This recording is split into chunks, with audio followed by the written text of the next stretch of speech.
Everything okay? Interpreters, everything okay?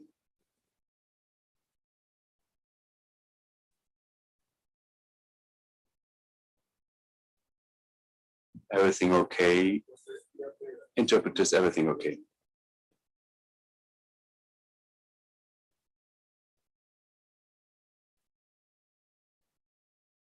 Everything okay?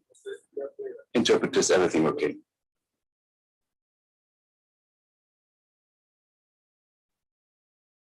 It's okay. Thank you very much. Everything okay? Interpreters, everything okay?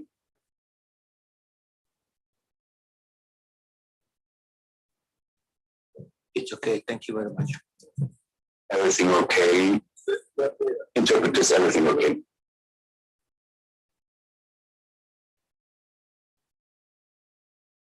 It's okay. Thank you very much. Everything okay? Interpreters, everything okay?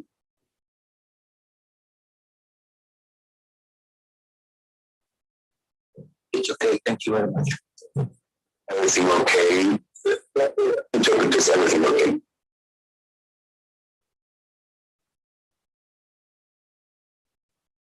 It's okay.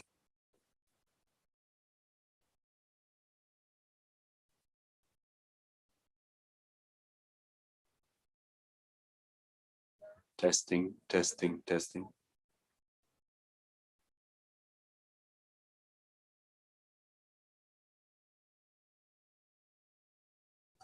Testing, testing, testing, testing.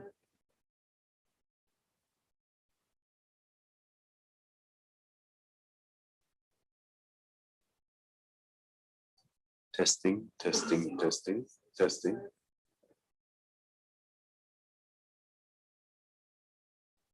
Testing, testing. Testing, testing, testing, testing.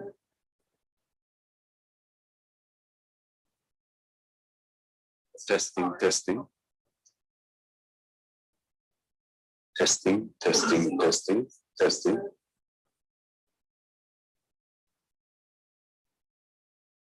Testing, testing. Testing, testing, testing, testing.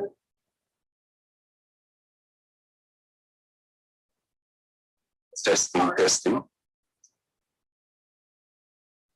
Testing, testing, testing, testing.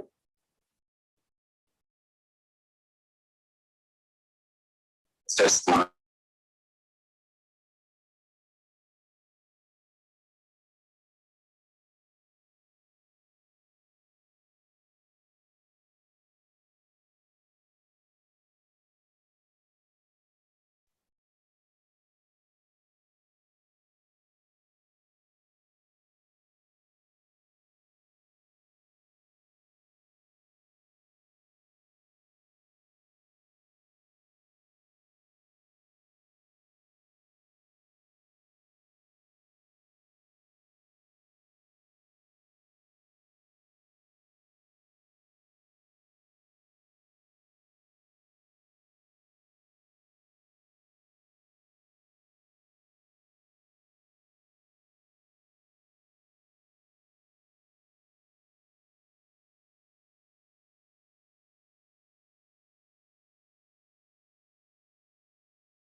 One, two, three, one, two, three.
Hello to everybody. It is my pleasure to welcome you all at the Conference of Ombudspersons and National Human Rights Institutions within the framework of the first Parliamentary Summit of Crimea platform, Battle for Human Rights, Crimea, Ukraine, World. Before we start today, I will give you just a few technical points. We have interpretation provided. It's available in English and in Ukrainian. Also, for all of you who would like to participate in a plenary discussion, please signal that through the chat.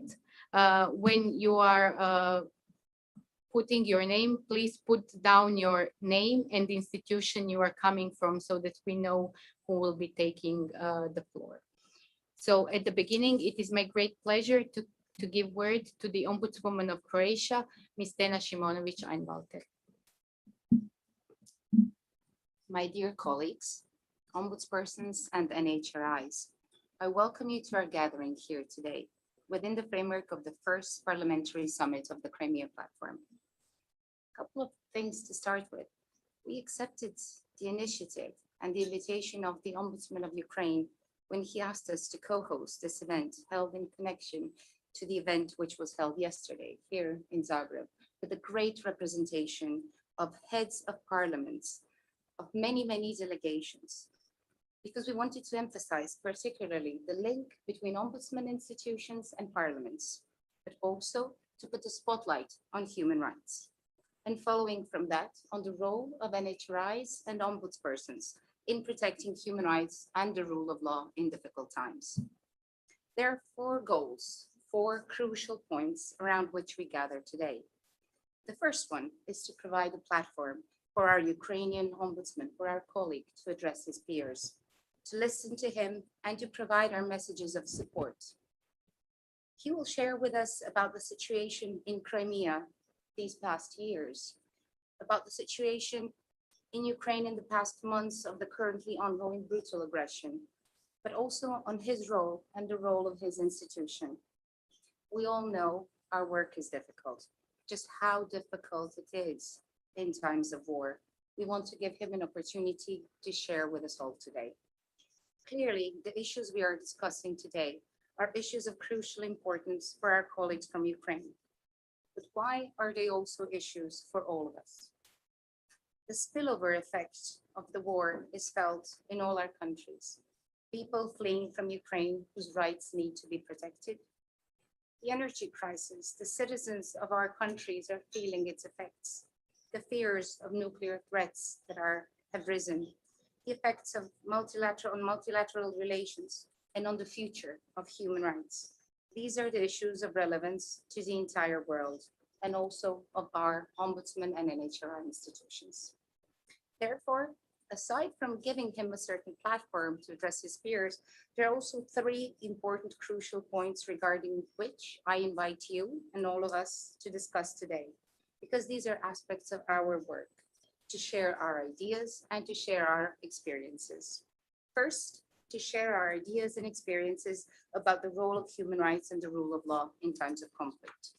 Secondly, to share our experiences with providing assistance in protecting human rights of people who have fled Ukraine and came to our countries, how we have committed and how successful we were in protecting their rights. And thirdly, to share and reaffirm ideas on the role of independent institutions, NHRIs and ombudsmen in difficult times.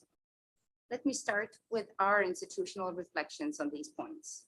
The first, that of the support of our Ukrainian colleagues. So let me hereby express my respect and admiration towards Ukrainian people, but also especially to our Ukrainian colleague, the Ukrainian ombudsman, and all the colleagues working in the institution for their courage, for their resilience, and for dedication to protection of human rights. I do want to send you today a strong message of solidarity.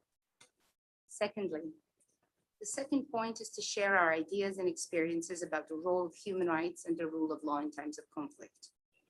We know democracy, rule of law, and human rights are interconnected, and human rights are always important. But the more difficult the times, the more important human rights are. They are important before conflict starts. They are, of course, important during the war, when humanitarian law takes center stage, when it is necessary to help people in need, but also to keep accurate records of what is going on so that justice and rights can be achieved. And finally, after the war, for rebuilding the country, seeking justice through law, and rebuilding society after the war. The Croatian experience is relevant in all these respects. In Croatia, the war ended 27 years ago, but we still remember the atrocities of the war and the wish to have international support and help. But we also know how difficult it is to rebuild post-conflict, to affirm human rights and the rule of law, including through the work of independent bodies. Our institution is celebrating its 30th anniversary this year. And so we have many experiences of working with many of these issues. 27 years after the war, still today, we are working on issues related to the war, on post-war housing, areas still affected by the war, on the rights of war veterans. Emotions still run very high with stigmatization and hate speech, but also regarding war crimes and seeking justice, civilian victims of war, victims of sexual violence during the war, missing persons. People are still looking for their missing persons. The third point is to share our experiences with providing assistance and protecting human rights of people who have fled Ukraine and came to our countries, especially in recent months. Given here in Croatia, we remember the war, the reaction of solidarity of Croatian Croatians comes as no surprise. Croatians in all parts of the country expressed their solidarity to Ukrainian refugees with clear and firm messages of help and support.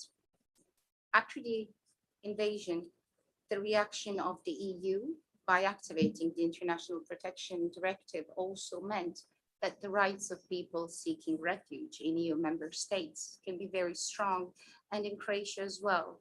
And we also took part in making sure all these rights are implemented in the national laws, enabling human rights that make our days really are a reality for people who have fled Ukraine and come to Croatia, to humanitarian help, housing, food, healthcare, education, and work. And so the activities of our institution as well have focused on the protection of those rights, amendments to legislation, public activities as well in support of solidarity. The fourth point today is to share and firm the ideas and our experiences on the role of independent institutions, on how important it is to have strong national human rights institutions and ombudsmen, which are well-resourced and which are able to do their work effectively. Independence of these institutions is key. They are a bedrock of democratic development and strengthening the rule of law. Independence is underlined by the United Nations as well. The SDG goal 16, let me remind you, speaks of peace, justice, and strong institutions. And indeed, those three are so connected. Having peace and justice also requires having strong independent institutions. How do we as independent institutions do it? By reporting and advising on key human rights trends, by acting as an institutional voice of the people, by serving as a gathering factor of citizens, NGOs, academia, media, professional associations, religious communities, by serving as a connecting factor between human rights mechanisms, those international mechanisms that seek to protect human rights in the countries with the state authorities. Our strengths are that we are aware of the reality of the everyday struggles of people, that we have a wide approach, various mandates and experts working in the institutions, that we cooperate with each other. And hence today, I'm so happy that we will also have speakers representing the IOI and ENRI, our networks as well, but also our direct contact with international human rights mechanisms, both within the UN and the Council of Europe and elsewhere. Finally, we need to be strong voices, reporting to the parliaments and giving out press statements when needed. So what have NHRIs and ombuds institutions been pointing to? To the necessity of ensuring that all those seeking refuge are housed in adequate and safe accommodation, that in the bordering countries, including Poland, Romania, Moldova, Hungary, Slovakia, there is an emphasis that everyone arriving should receive comprehensive information on their rights, should be registered in order to provide adequate protection, to have access to public services in the host countries, including healthcare, education, and employment. We also stress the importance of addressing the issue from a short-term and a long-term perspective in order to protect the rights of those who stay temporarily, but also for longer periods of time. So what does the future bring? Hope and peace to Ukrainian people, hard work in rebuilding the country and society, a journey towards EU accession, and along those paths, the support of our community, ombudsmen and NHRIs. There is a need to ensure long-term, human rights-based and sustainable solutions for those fleeing Ukraine seeking protection, but also all those in Ukraine facing consequences of the war. I hope this conference of ombuds and NHRIs will reaffirm the importance of all those goals, particularly of the need to focus on the protection of human rights and continued support to our Ukrainian colleagues in their fight for human rights and the rule of law.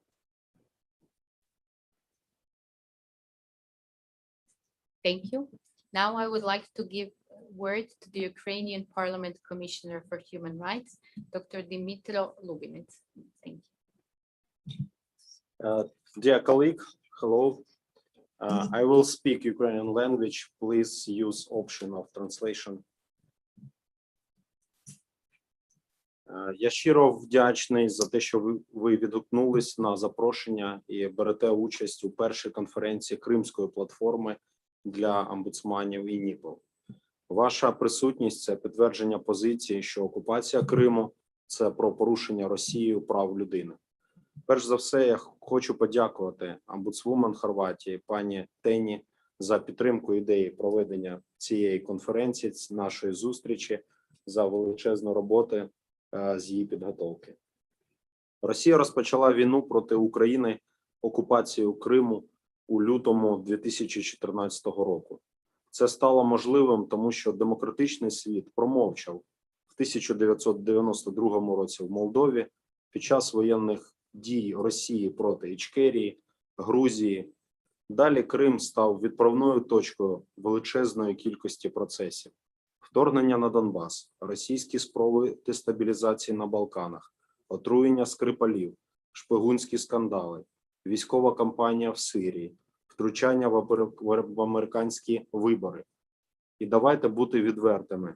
Завжди міжнародна спільнота лише висловлювала глибоке занепокоєння. Агресор це сприйняв як слабкість, тому Росія розпочала повномасштабну війну у лютому 2022 року з намаганням загарбати всю Україну. Коли Росія перетворила Крим на військову базу, то це вже стало проблемою всього Чорноморського регіону. Цей факт встановлюється Генеральною асамблеєю ООН щорічно з 2017 року у резолюціях щодо мілітаризації Криму, Севастополя, а також частин Чорного та Азовських морів. З перших днів повномасштабної агресії Росія перетворила Крим на військову базу і плацдарм для майбутнього наступу на Херсон, Миколаїв, Запоріжжя. Коли в 2022 році військові кораблі в Криму Російська Федерація заблокувала постачання зерна, то весь світ нарешті зрозумів, що блокування портів загрожує глобальним голодом. І тільки завдяки ініціативи Організації Об'єднаних Націй, Турції, була і України, була создана зернова ініціатива. Ви вдумаєтесь, що країна, яку кожного дня обстрілює Росія своїми ракетами, робить все, щоб врятувати світ від голоду. І робить це достойно з розумінням того, що ми відповідальні за права людини.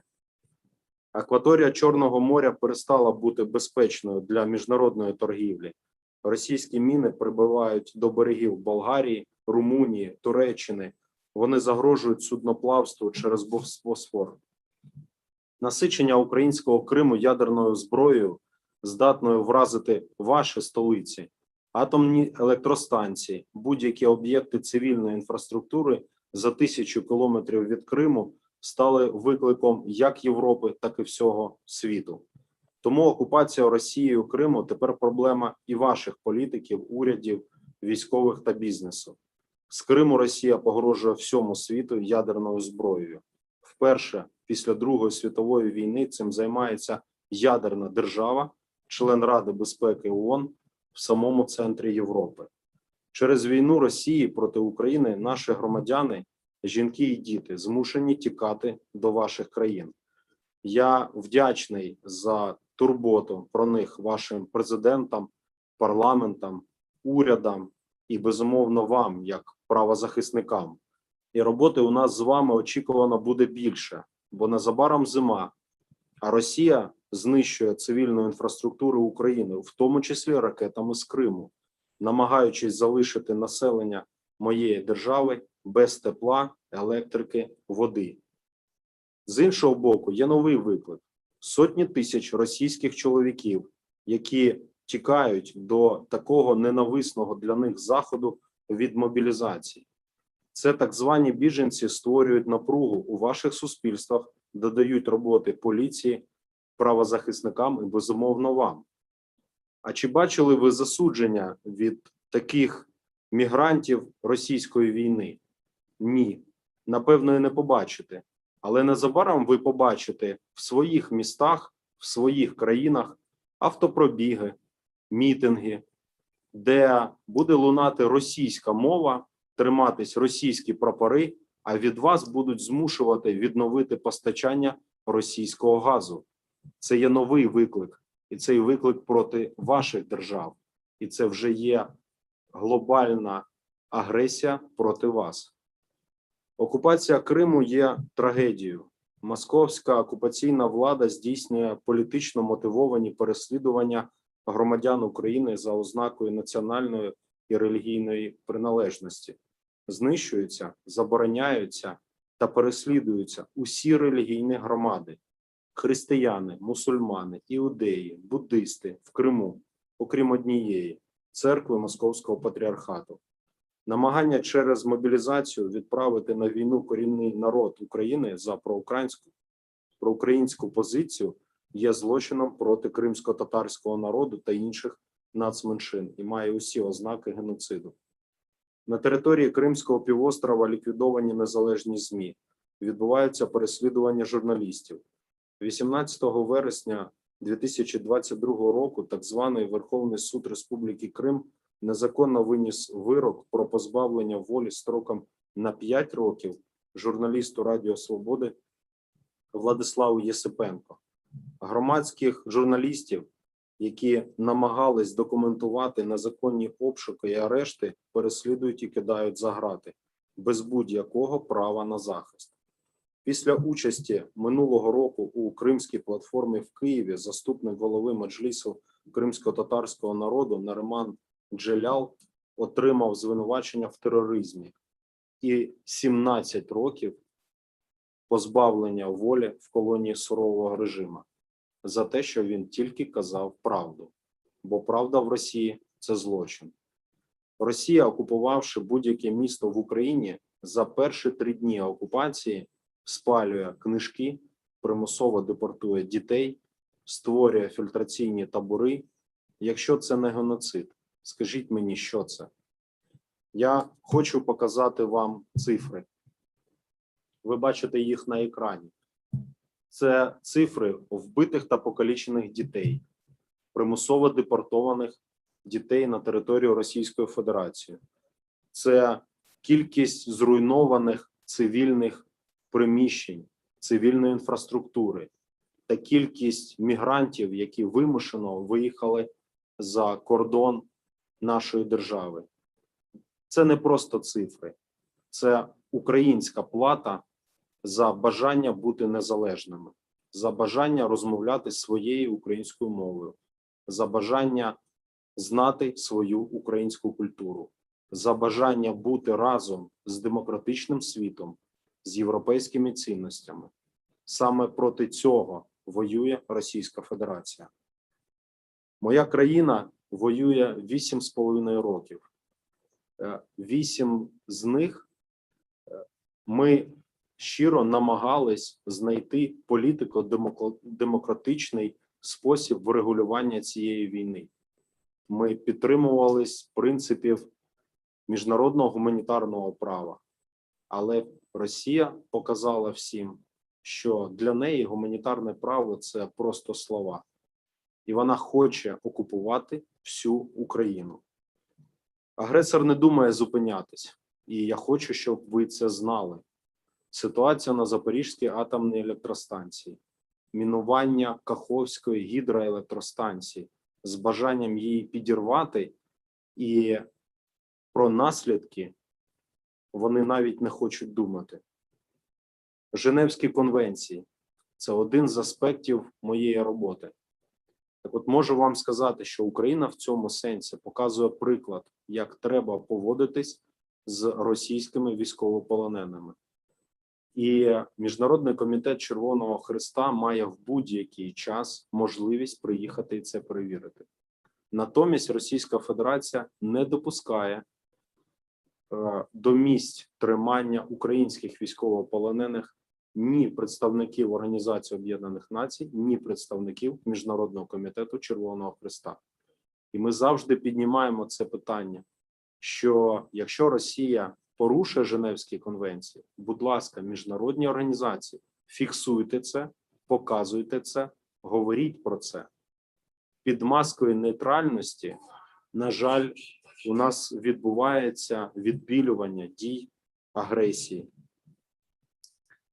Національний комітет Червоного Хреста Російської Федерації відкрито вкрав майно Національного комітету України після анексії Криму. Яка була реакція від світової спільноти, а саме від Міжнародної Федерації Червоного Хреста та Червоного Напівмісяця? Ніякої.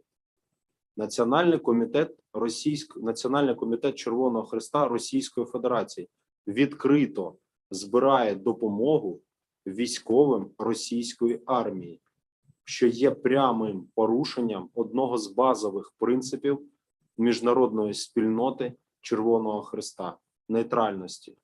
Яка реакція? Жодної.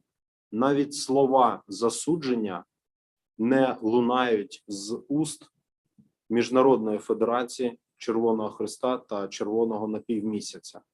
Нарешті прийшов час називати речі своїми іменами.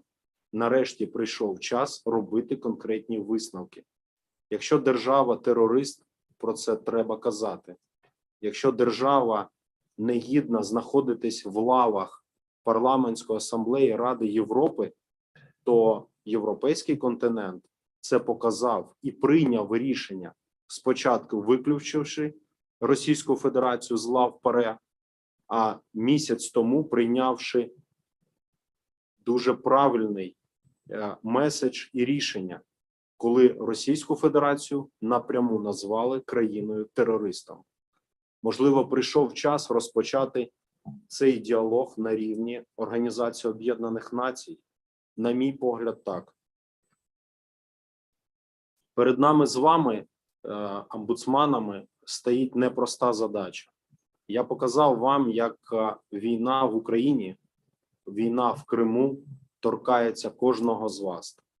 Безумовно, що зараз і від нас залежить, як ми будемо приймати в цьому участь, а саме засуджувати дії Російської Федерації. Так, я пропоную розпочати діалог, щоб на рівні світових організацій, омбудсманів та між нами розпочалась дискусія, можливо, створення нових підходів, нових місій, відвідування місць тримання військовополонених, обговорення питань наслідків будь-якої агресії, яка відбувається в світі. В першу чергу, яка відбувається на території України і відбувається на території Криму. Цей час, коли ти або воюєш за права людини, або своєї нейтральності ти виправдовуєш дії з країни-агресора.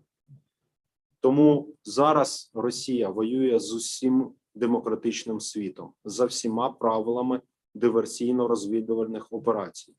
І почалось все це саме в Криму зі зміни прапорів. І триватиме, поки прапори на півострові знову не змінять свій колір. на українські, жовто-блакитні.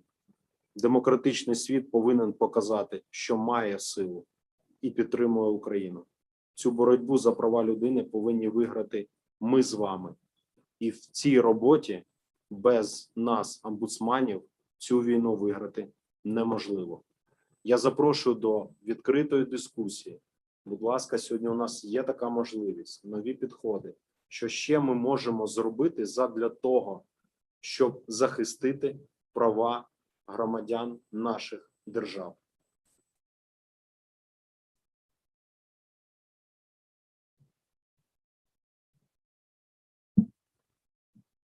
Thank you very much for this address.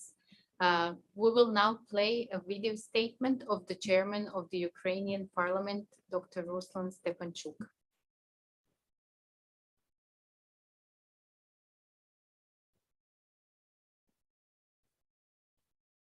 Честь звернутися до вас разом із своїм хорватським колегою Горданом Яндроковичем, головою Сабору Республіки Хорватія, яка цими днями стала місцем проведення 3 важливих подій: міжнародної зустрічі експертів, першого парламентського саміту Міжнародної Кримської платформи і, власне, вашого авторитетного зібрання конференції омбудсманів.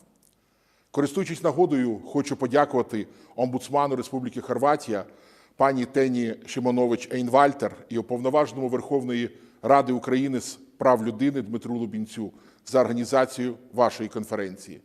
Національні інституції з прав людини і омбудсмани – це невід'ємна складова захисту і просування прав людини у світі.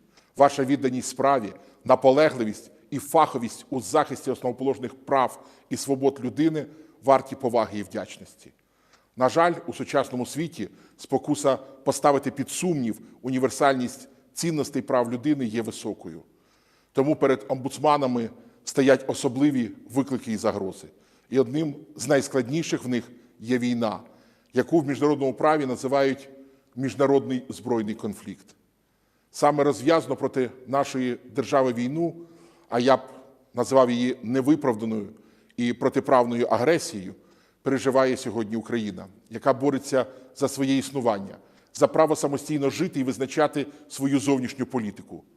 Мусимо констатувати, що з боку Російської Федерації щодо України і українського народу здійснюється геноцид, що супроводжується воєнними злочинами, злочинами проти людяності, брутальною зневагою до міжнародного права, численними порушеннями прав людини.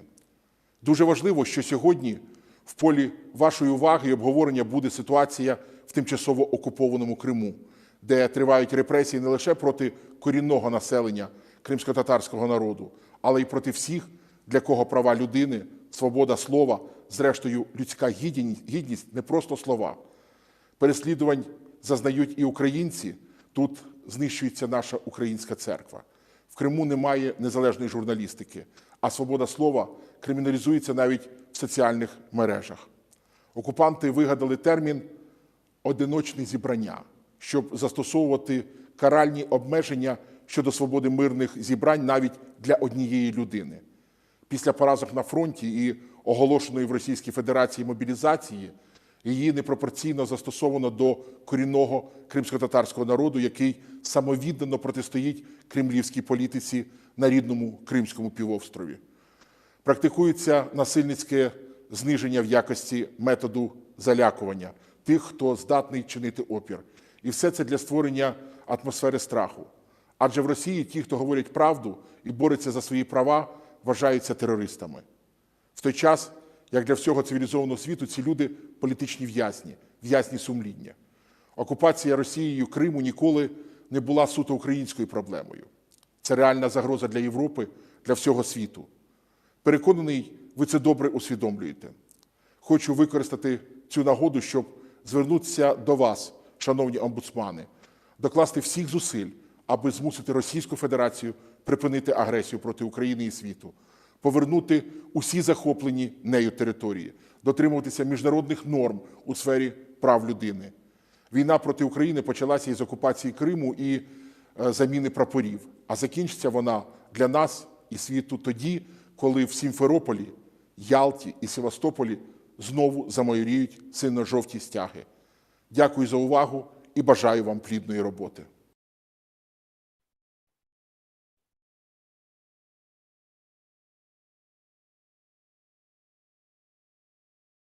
And now we will hear a video statement by the Speaker of the Croatian Parliament, Mr. Gordan Jandrokovic.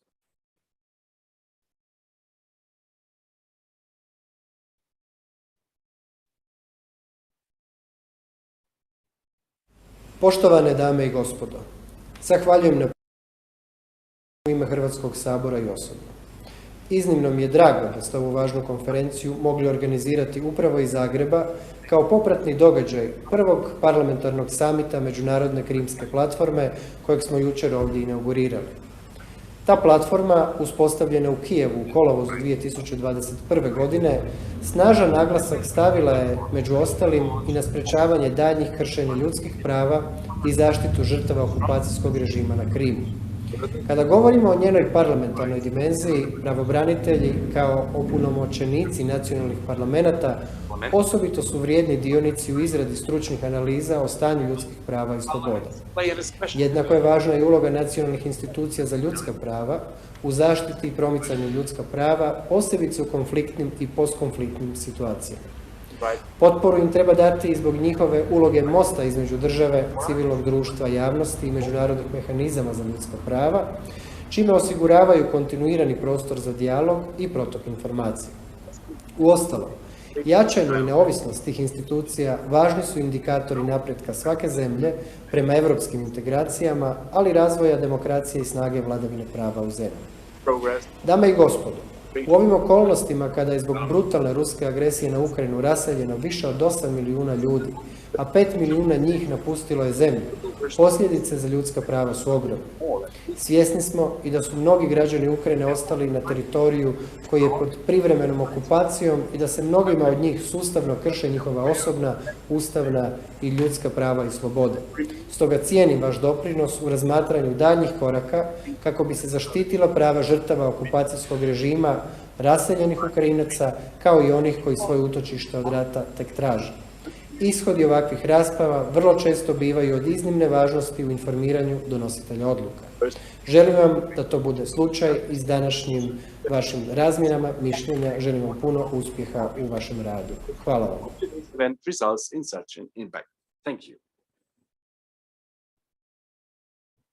Thank you. And finally, we will hear a video statement by the head of the Office of the President of Ukraine, Andriy Yermak.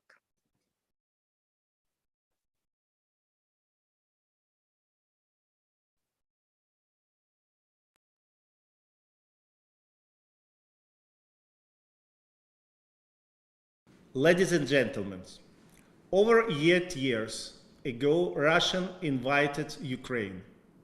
In late February 2014, Russian troops occupied Crimea.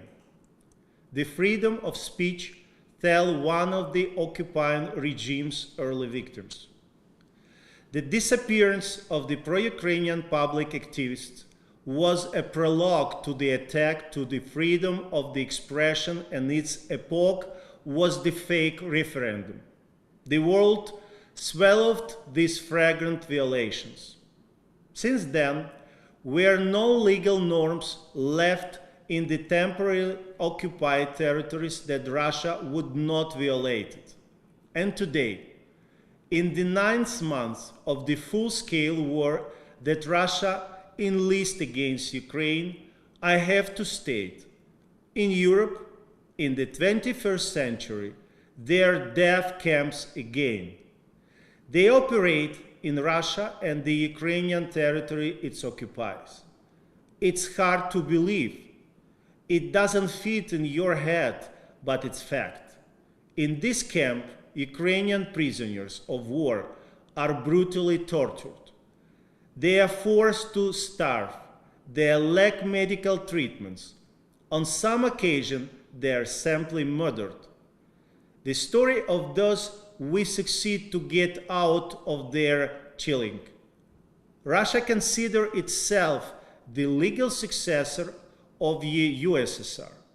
Therefore, it's a party to the Geneva Conventions of 1949, including the Convention of the treatments of the prisoners of the war. However, it cynically violated the norms of this document. The United Nations and the International Red Cross Committee representatives are not allowed to visit to Ukrainian posts. Russia is blocking the work of United Nations missions investigating the terror attack against Mariupol defenders kept in Olenivka detention facility. In that site alone, the Russia in uniformed terrorists mercilessly killed about 5 dozens of our soldiers. Probably they aimed to cover up other crimes. Auschwitz became one of the numerous symbols of the Nazi crimes. Olenivka may well become one of the numerous symbols of the Rashist crimes. However, I must emphasize, each of the places that Ukrainians are kept against their will is evidence of Russian impunity against international humanitarian law. Russia uniformed terrorists destroyed dozens of the settlements in Ukraine. They are methodically destroying our critical civilian infrastructure. They are hitting food and fuel storages, supermarkets, hospital, university, and power plants. On the eye of the winter, the Russians are trying to destroy our energy system. The goal is obvious: to turn millions of the people into refugees or to make them die in the freezing darkness. The world learned about the town of Bucha because of the mass graves of the civilians the Russian occupiers had tortured and murdered. But we see the same picture in nearly every liberated Ukrainian town. For the Russian regime, all Ukrainian citizens it can reach are hostages, no matter what status they formally have: POWs, inmates, temporarily displaced person, evacuees. They, I emphasize, are hostages. Even children abducted en masse from the temporarily occupied territories. I will give one example. The international community can no longer delay. We must act as actively as possible. We must rescue Kremlin's prisoners and civilian hostages. Every day, every hour, costs lives of our people. Human rights, protection, and the occupation is one of the central challenges we are facing. And it is impossible to do without world solidarity and the thirst for the justice. We must act decisively together. I propose the following plan. The first point: bring the issue of Olenivka access to Ukrainian prisoners of the war and protection of their rights to the global level. Adopt a joint declaration of ombudsman.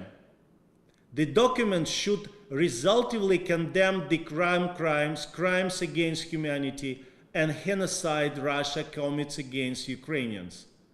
The second, do what the Red Cross did not dare to do: send a large joint mission, including ombudspersons from different countries, to the contact line. It should be there until Russia provides access to place of forced detention of Ukrainian prisoners. We should also create international missions of the ombudspersons seeking access to the prisoners and civilians hostages of the Kremlin. The third, prepare and publish relevant thematic reports. If you can be a witness, write down that with a witness tell. And these are just a few tools that we are already in our hands. If we don't take immediate steps together, crematoria may appear in Russia death camps. Thank you very much.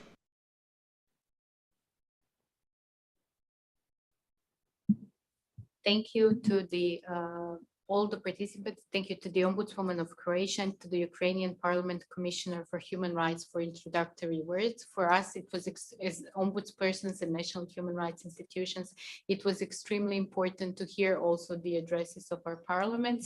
And as yesterday, during the first parliamentary summit of Crimea platform, the participants of the conference were addressed by President Zelensky. Today, we have also heard the address by the head of the office of the President of Ukraine. Before we move to the first session, we would shortly broadcast a thematic video broadcast, which is dedicated to the human rights violations in the occupied territory of Crimea.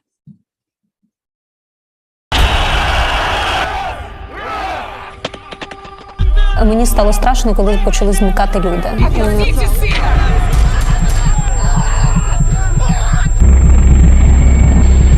Не могу выйти на изумрудном оружие сильное. Что там происходит? This is a chronicle of the Crimean Peninsula.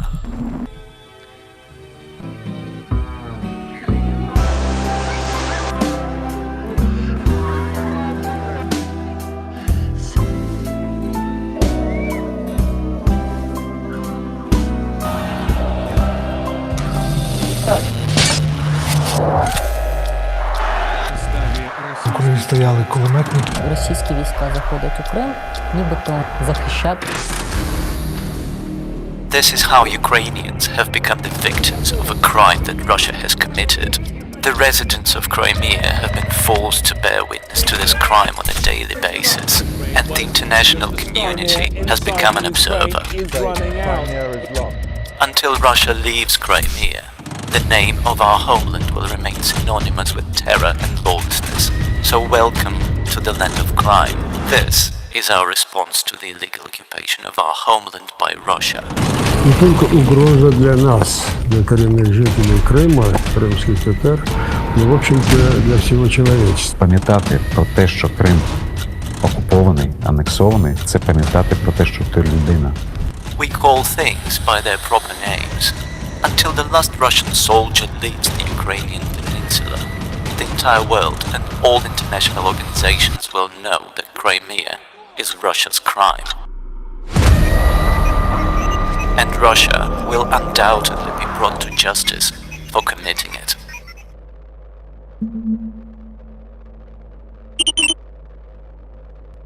Если какой-то стране позволено безнаказанно, пользуясь своим военным преимуществом, вторгнуться в чужую территорию, захватить ее и даже присоединить к своей территории, это означает, что ни одна страна не может чувствовать себя в безопасности.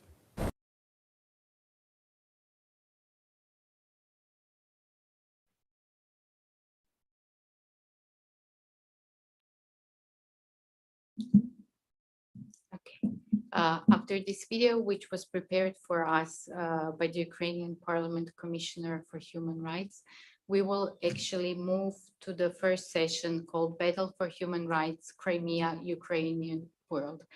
I'm happy to say that we have participants coming from more than 55 countries around the world, and that we also today with us have present representatives of networks of ombuds institution and national human rights. And our first speaker today will be Mr. Chris Field. Chris Field is the president of International Ombudsman Institute, and he is the first time in the 43-year history of the IOI that an Australian has been elected the president. He is also Australia's longest serving ombudsman and the only ombudsman in the 50-year history of the Ombudsman Institution in Australia to be appointed for 4 terms of office. He is also an adjunct professor in the School of Law at the University of Western Australia and holds BA and NLB degree.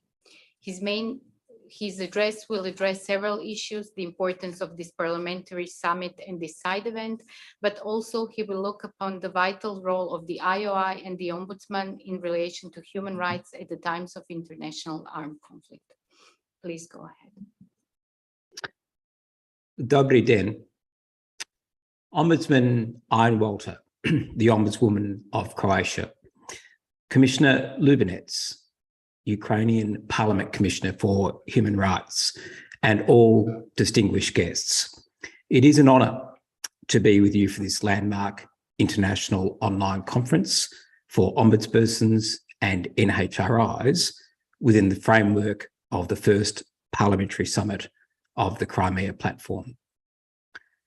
I cannot think of a matter more vital for the attention of ombudsman institutions and NHRIs than the full-scale unlawful invasion of Ukraine by the Russian Federation in February of this year. I am so pleased for that reason that we're having this conference at this time. I want to take the opportunity before I commence my remarks and further them to express my sincerest appreciation to Ombudsman Einwalter, a great friend of the IOI, and Commissioner Lubinets for hosting this event. I also acknowledge the outstanding colleagues of mine, including a wonderful colleague on the World Board of the International Ombudsman Institute, Public Defender Lomjaria, the Public Defender of Georgia. Well, the institution of the Ombudsman and NHRIs, including, of course, those ombudsmen who themselves are their nation's human rights institutions, have a fundamental role in protecting human rights at the subnational, national, and supranational level. And the work of ombudsmen and NHRIs is deeply supported by the International Ombudsman Institute and GANRI. As you may know, the International Ombudsman Institute, or IOI, was established in 1978 and is the only global organisation for the cooperation of more than 200 independent ombudsman organisations around the globe. We represent 100 countries worldwide and organised into 6 regional chapters: Africa, Asia, Australasia Pacific, Europe, the Caribbean and Latin America, and North America. Well, in December 2020, the IOI welcomed the adoption of the United Nations General Assembly resolution, the role of ombudsman and mediator institutions in good governance, human rights, and the rule of law. This very clear articulation of the human rights role of ombudsman informs and guides our actions at a time of international armed conflict. And this armed conflict has been devastating and continues to impact on fundamental human rights. And to that end, let me be for you this afternoon unambiguously clear. The unlawful annexation of Crimea and the unlawful invasion of Ukraine stands condemned by all ombudsman institutions around the globe and the IOI. The invasion of the Ukraine is at once an existential threat to regional and global peace and prosperity, but it also is a direct daily threat that has resulted in tragic death and displacement for the Ukrainian people. This is why this gathering of ombudsmen and NHRIs is so important. This time in our history is a battle for human rights in Crimea, Ukraine, and the world. And in this battle, we must stand strongly and act decisively. And that is exactly what the participants in this conference today have been doing, are doing, and will continue to do. Indeed, in response to the unlawful invasion of the Ukraine, ombudsman institutions and the IOI are undertaking a range of work to protect human rights at this watershed and devastating moment in our history. Let me just discuss 3 in particular for you. First, in July this year, the World Board of the IOI revoked the membership of the High Commissioner for Human Rights in the Russian Federation and the holder of that position, Mr. Tanya Moskokova. The membership of the Commissioner was revoked as the Commissioner did not comply with our bylaws that require our members to comply with generally accepted professional ethics governing the institution of the Ombudsman and to be impartial. The case for revocation included statements made by the Commissioner in relation to the Ukraine, following the unlawful invasion by the Russian Federation of the sovereign nation of Ukraine, including statements that appeared to justify egregiously the unlawful invasion. Importantly, and as would be expected of Ombudsman institutions, the case for revocation for the membership was provided to the Commissioner in the interest of procedural fairness. I think it's important to observe that this is the first time in the 44-year history that an IOI membership has been revoked. It was a significant step for the IOI. It was the right decision for us all. Second, last month, I undertook with my Chief of Staff, Rebecca Poole, an official visit to Hungary to attend border crossing points at the Hungarian-Romanian border and the Hungarian-Ukrainian border. There I was privileged to meet local mayors, police, doctors, nurses, Red Cross staff, and border crossing officers. Indeed, border crossing officers, Hungarian and Ukrainian, working side by side, all of whom have played a vital role in ensuring the well-being and safe passage of more than 1 million refugees escaping the invasion. The prominent presence of highly dedicated staff from the Office of the Commissioner for Fundamental Rights of Hungary in directly oversighting the work of government agencies and providing immediate information and assistance to refugees is a great testament to the critical role of Ombudsman institutions at times of crisis. My visit was preceded earlier in the year by a delegation led by Ombudsman Patakis, IOI Regional President of Europe and Ombudsman of Greece.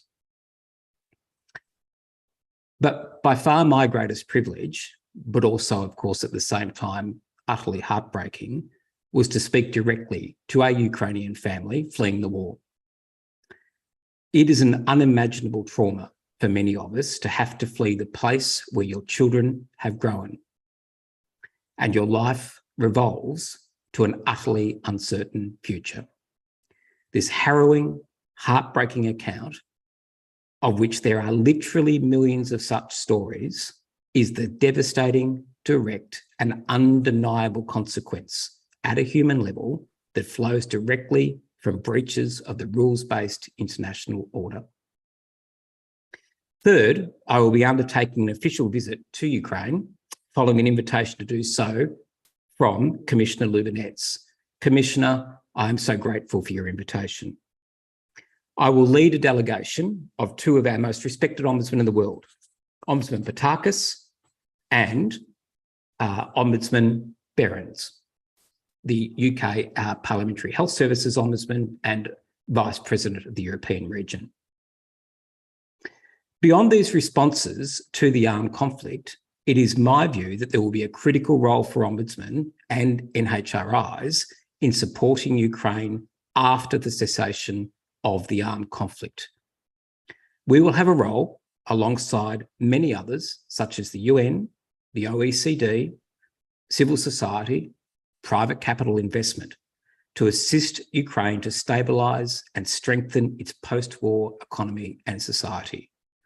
All of us will continue to work to promote peace and prosperity, with conflict resolved through dialogue, not demagoguery, not destruction. Well, in conclusion, the IOI expresses its deepest concern. I express my profound sorrow personally for the ongoing tragic loss of life in the Ukraine, the internal displacement of millions of Ukrainian citizens, the refugee crisis, and the profound impact on Ukraine's economy, its cultural institutions, and its infrastructure. The community of ombudsman institutions, as represented by the IOI, is dedicated to promoting and protecting the rule of law and human rights, strongly and unequivocally condemns the use of force in settling international disputes. We offer our strongest support to our Ombudsman colleague, our deeply valued member of the IOI, Commissioner Lubinets, in his courageous work, and it is profoundly courageous, to assist the citizens of the Ukraine so severely affected by the armed conflict. We also stand with the Ukrainian Business Council Ombudsman. We strongly support the work undertaken by our Ombudsman colleagues in the countries neighbouring Ukraine and in Europe more generally to safeguard the fundamental rights of refugees crossing their respective borders. Can I say to my European friends and colleagues, I thank you for the work you have been doing this year to keep refugees safe. I express my profound gratitude for the work that so many of you are doing to support the people of Ukraine. I join you in this work, the IOI joins you in this work, and my country, Australia, joins you in this work. Dякую. Thank you, Mr. Field, for these words of dedication and the support to the Ukrainian commissioner, but also to all of the institutions working on these issues. I will now turn to Ms. Elinda Balanza, who will be presenting on behalf of ENRI board, who she is being a member in a second term, but also as a People's Advocate of the Republic of Albania. Ms. Balanza, prior to becoming the People's Advocate in 2017, was a well-known lawyer in Albania, member of the Chamber of Advocates in Tirana, and holder of several positions in the Board of Directors for both the Tirana Chamber and the National Assembly of the Advocates Chamber. Ms. Balanza, the floor is yours. Thank you very much, dear Commissioner Lubinets, very dear Tena. Thank you very much for giving me the opportunity to address this very important event.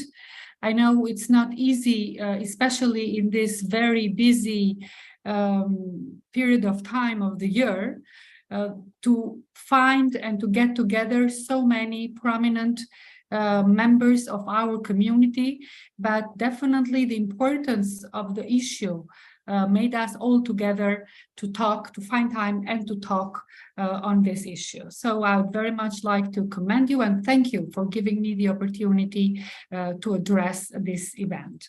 As it was said, I'm addressing on behalf of ENRI as a board member and as well on behalf of the Albanian NHRI. Like Ukraine, Albania too has in its memory times of hardship, civil unrest, bloodshed, and crisis of refugees. So when I talk about Ukraine, for me is like talking about a family member. Since the Russian Federation attack on Ukraine in February 2020, the human rights context in the European region changed significantly, as well as the devastating human rights and humanitarian impacts in Ukraine. The war has had impacts across the European region. European states are addressing the large influx of individuals fleeing the war, cost of living increase and fuel poverty, adding to the economic impacts of COVID-19 and security concerns. This toxic combination has fed into some populist policies, which has further threatened rule of law and democratic space across the continent.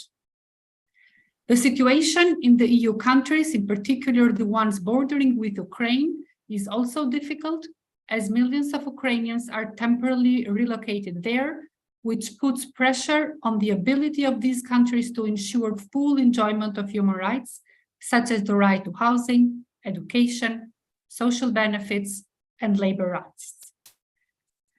This is combined, this is a situation which is coming to us, and it is combined with a scarcity of resources of human capacities in terms of volunteering and proving support from common people is decreasing. So this situation, actually, it's a very, very difficult one in which our institutions have to cope and to do what is best for the most important thing, to protect the life of the people, which unfortunately is being under threat every single second in the territory of Ukraine. Since the abrupt escalation of the armed conflict in Ukraine on 24 February 22, ENRI has been providing board support to the Ukrainian NHRI and consolidated its response through statements, letters, meetings, information, and network support, as well as a delegation visit to the border with Ukraine and in Ukraine.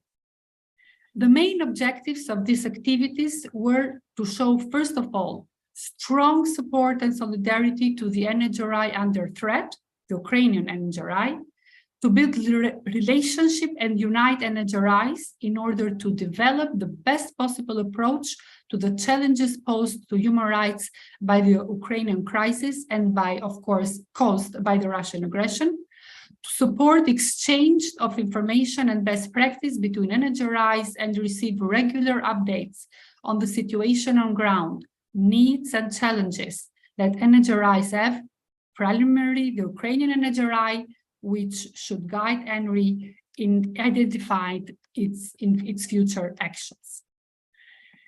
As I mentioned above, ENRI and its members have responded to the armed conflict in Ukraine and emerging human rights challenges by launching statements, issuing letters, holding NHRI delegation visit and individual NHRI visit to the border of Ukraine, obtaining information from civil society actors, NGOs and human rights defenders, enhancing cooperation in ENRI's working groups, in particular Asylum and Migration Working Group, holding with high-level meetings, discussions, webinars, providing some technical support to the Ukrainian NHRI.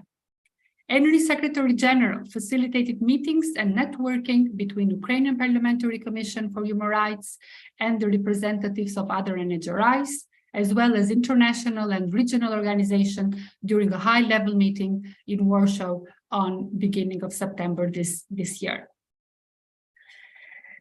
We believe that we have been actively involved in responding to the crisis in Ukraine by supporting the members affected by the conflict as well as its consequences. As I mentioned above, situation in Ukraine changes every day. So updating and sharing information is very important. Precisely for this purpose, a special section has been created on the ENRI website, Stronger Together, NHRI's response to the armed conflict in Ukraine and emerging human rights challenges. There you can find 3 columns. One is ENRI initiatives, the NHRI responses, and here we have information on how NHRIs across Europe are facing the many human rights challenges emerging from the armed conflict in Ukraine and expressing solidarity and detailed information on what we have done on that. The list of members as well is there, and if you can see, there are a lot of members of ENRI that have really shown very strong support to the Ukrainian NHRI and definitely has condemned the Russian aggression. And finally, it is information about ENRI's related work on NHRIs under threat and their role in protecting the human rights. The support on the Ukrainian NHRI will continue during the coming months, and we will continue as well in our General Assembly that will take place between November 22 and 23 of this year in order to strengthen the collaboration with Ukrainian NHRI and, of course, to address the atrocities of the war and the human rights violations therein.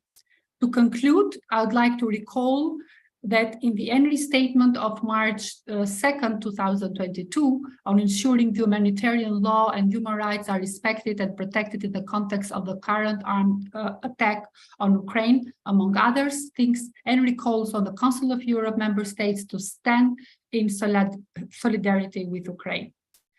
Unfortunately, my thoughts in these moments are even sorrower when we think how we will address the issues that we will find out after the conflict has finished.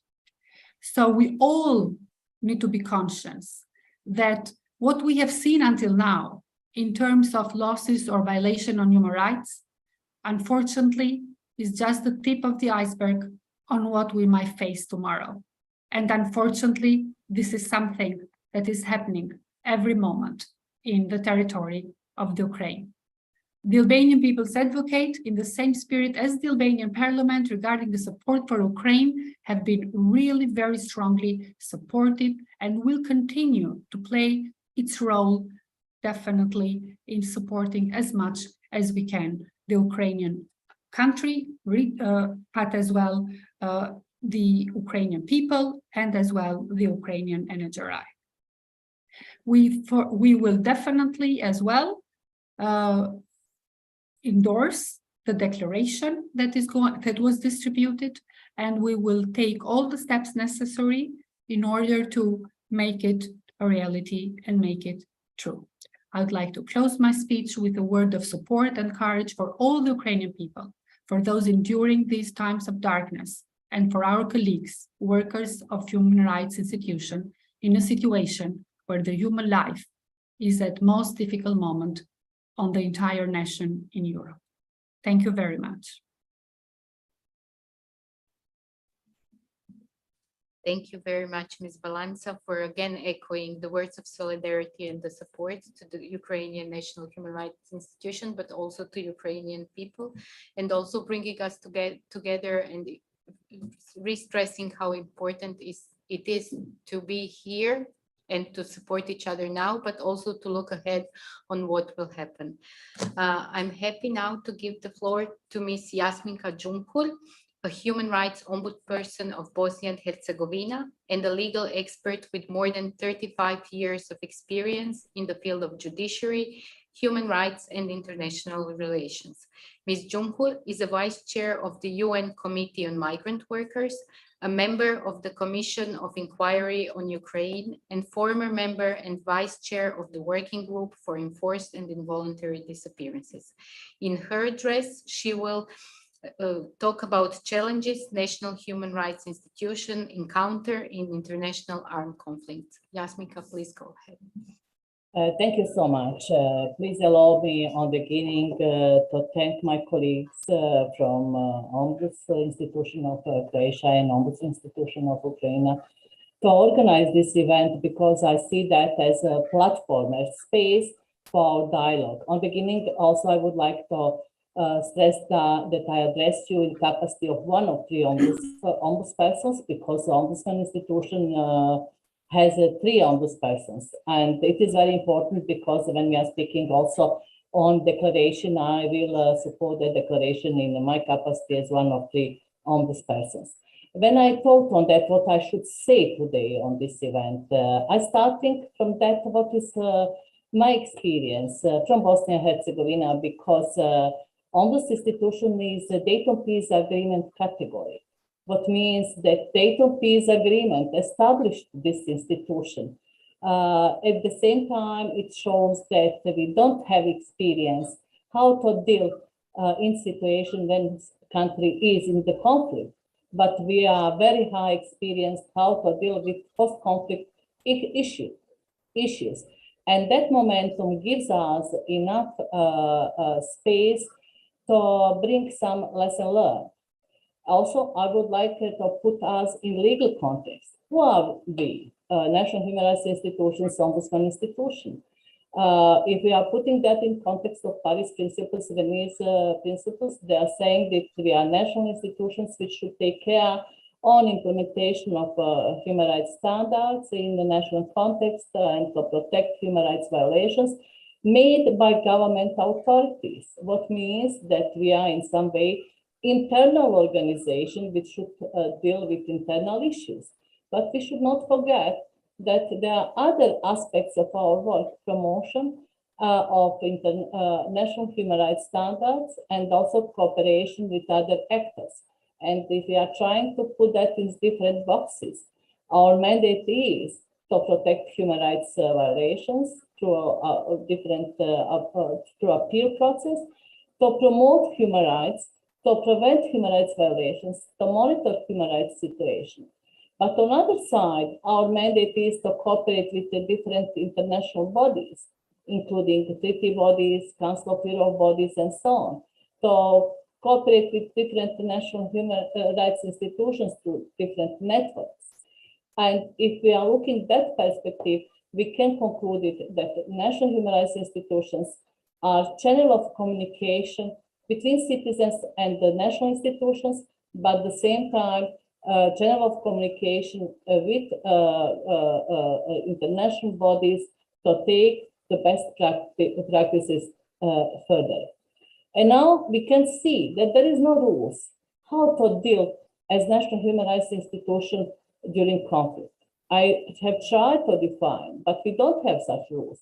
What means that we have serious challenge together based on that what faces our colleagues in Ukraine to develop such practices and such mechanisms for future. Also, when we are speaking on that, what is current situation in society from Ukrainian perspective, it is dramatic security situation, big number of different needs. From day to day, we can see increasing number of needs. Second element is victims, very big number of victims. But when we are speaking on third pillar under that, possibilities for reaction. Who can react? Normally, government institutions are first.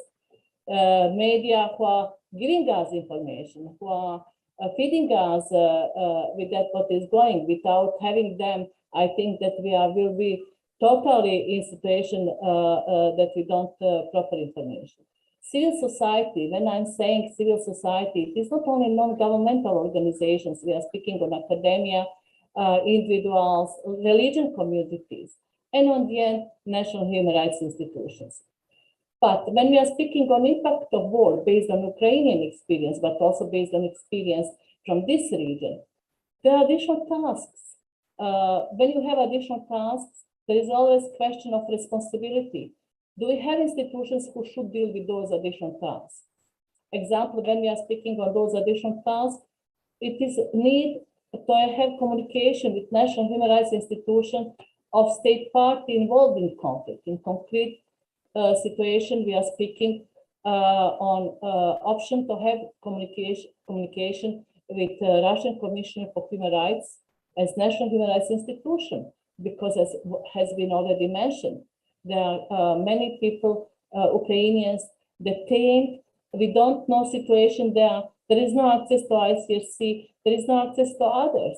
And we have concern on human rights violation. There is concern by all actors which are dealing with human rights issues. There is also increasing number of complaints from victims of war. And who is responsible to deal with that? Particularly when we are speaking on future. There is no doubt that peace will come, but in the negotiation for peace, one of element is very important, issue of compensation. And if there is no proper registration of victims of war, their needs, assistance, and so on, I'm very concerned because based on Dayton Peace Agreement, that issue will not be solved in proper way. Next, the impact of war is obligation to national human rights institutions to do monitoring of situation in places where prisoners of war detained, because as Ombudsperson of Ukraine said, there is places where Russian soldiers detained that many ICRC and others have access, and there is also obligation for national human rights institutions to visit those places. There is also additional issue inclusive communication with different organizations, institutions. Today meeting is that. I think that is the time that Ombudsman of Ukraine and I have been on different meetings during past 10 days. And now there is question of capacities. We need to be open if we are speaking on those principles which we create as new principles of work among national human rights institutions during conflict: solidarity, cooperation, coordination, communication. We need to see capacities of our colleagues from Ukraine and what they really need. But when we are speaking on social needs, we should not forget multiple victimization, a number of missing persons, sexual violence victims, torture, killings, lack of access to humanitarian aid. On top of that, we have now distortion of electricity, water, food systems, psychological support, medical, children, displacement, all those issues. Who does really coordinate those issues? Is it open door for national human rights institution to be coordinator to obligation to strengthening their capacities? I just raise as question for discussion because it is always issue who does coordinate those efforts. Next, what I would like to raise with my colleagues when we are speaking on needs of victims, accountability. It is such big focus on criminal accountability, judiciary accountability, but we should not forget non-judiciary accountability. And other of that, it's main issue of victims, issue of reparation. If there is no proper evidences, data on victims, and all damages, we don't speak only on damages of infrastructure, we are speaking on personal damages, damages based on personal integrity violations. It will be also a question what will be in future. Definitely humanitarian human rights approach versus criminal approach is a connection, because if there will not be provided very well humanitarian human rights approach based on needs of victims, there will be a problem to provide effective criminal approach, effective criminalization of those who are responsible. It is based on experience from Bosnia and Herzegovina. I would like to encourage us to use P5 as principles, protection of victims and support, to encourage prosecution, to provide prevention of further violations, but at the same time to ensure participation to consultation process with all actors and to build partnership, including partnership among us. I will stop here because I can speak on those issues related to victims as a very important issue. With the last message, role of national human rights institutions in the conflict. They have obligation to monitor and report on everything what is going on, not only on territory under its jurisdiction, but also if that issue is affected, their citizens abroad, they need to take action through cooperation with national human rights institutions in those countries. There is obligation to establish cooperation with national human rights institutions from a state in the conflict, but also with other national human rights institutions to provide protection of victims. Maybe my suggestion to think to establish particular unit for transitional justice issues, because it is very important for future, to do visibility of their activities and to keep permanent forum for communication and consultation with all actors, particularly with victims associations. Thank you so much for your attention. I try to be brief based on experience from Bosnia and Herzegovina, but also based on that what I saw during my mission in Ukraine and based on my consultations with different actors. Thank you, Ms. Junko, for your perspective coming from Bosnia and being an institution which has been developing after conflict. It's quite important to see some of the issues which are of key interest for national human rights institutions and ombudsperson to address in their work when it comes to the conflict. I will now give word to Mr. Marshall Boo, a Chief Executive of the Equality and Human Rights Commission of Great Britain. It's also an institution which is currently a SCA member within the GANRI sub-accreditation group. Mr. Boo has been Chief Executive since September 21. He was a CEO for 6 years at the MP's spending watchdog IPSA, and during COVID, he led the UK's Public Health Register, the sector's professional regulator. In his speech, he will actually look at the threats and challenges faced by national human rights institutions, but also how Equality and Human Rights Commission and UK have supported Ukrainians and will apply aspects of their new strategic plan to ensure the protection of refugees and others affected by the war in Ukraine. Mr. Wu, please go ahead. Thank you very much, Dobrovolnia. Thank you for the invitation to join this important conference. The Equality and Human Rights Commission of Great Britain stands in solidarity with all human rights protectors. And there are sadly fewer times when it is more important for us to align, and I am grateful for this opportunity to explore how our nations and our institutions are addressing these human rights challenges together. And I pay tribute to the organizers of this conference and those who have spoken, particularly my esteemed colleague from Ukraine, who I had the pleasure to meet recently in Poland. The Equality and Human Rights Commission of Britain is Britain's national equality body, as well as the National Human Rights Institution for England and Wales. We use our powers to challenge discrimination, promote equality of opportunity, and protect human rights for everyone in Britain. And we take tough action against those who abuse the rights of others through the legal powers we hold. In recent years, the threats and challenges faced by NHRIs have multiplied and intensified, and unfortunately, more NHRIs are working in challenging environments, and few more so than in Ukraine. But despite these threats, we must work together to protect institutions, promote the principles of democracy, and protect human rights in Europe and across the globe. Here at the EHRC, we value our place in the international community. We are delighted that we have just had our A status reaccredited by the Global Alliance for National Human Rights Institutions, GANRI, and we will continue to engage with the Council of Europe, the United Nations, and other international organizations to ensure a united response to the human rights violations in Ukraine.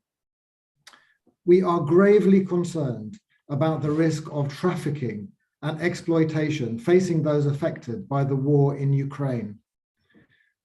As highlighted by our own anti-slavery commissioner, millions of people have been displaced by this dreadful war.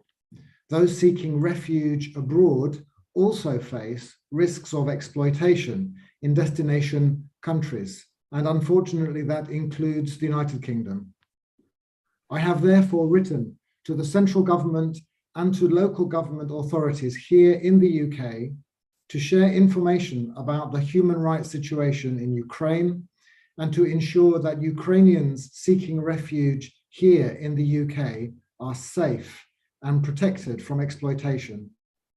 We will continue to fulfill this role to support the prevention and protection measures to ensure that the risks of trafficking and exploitation do not become a reality.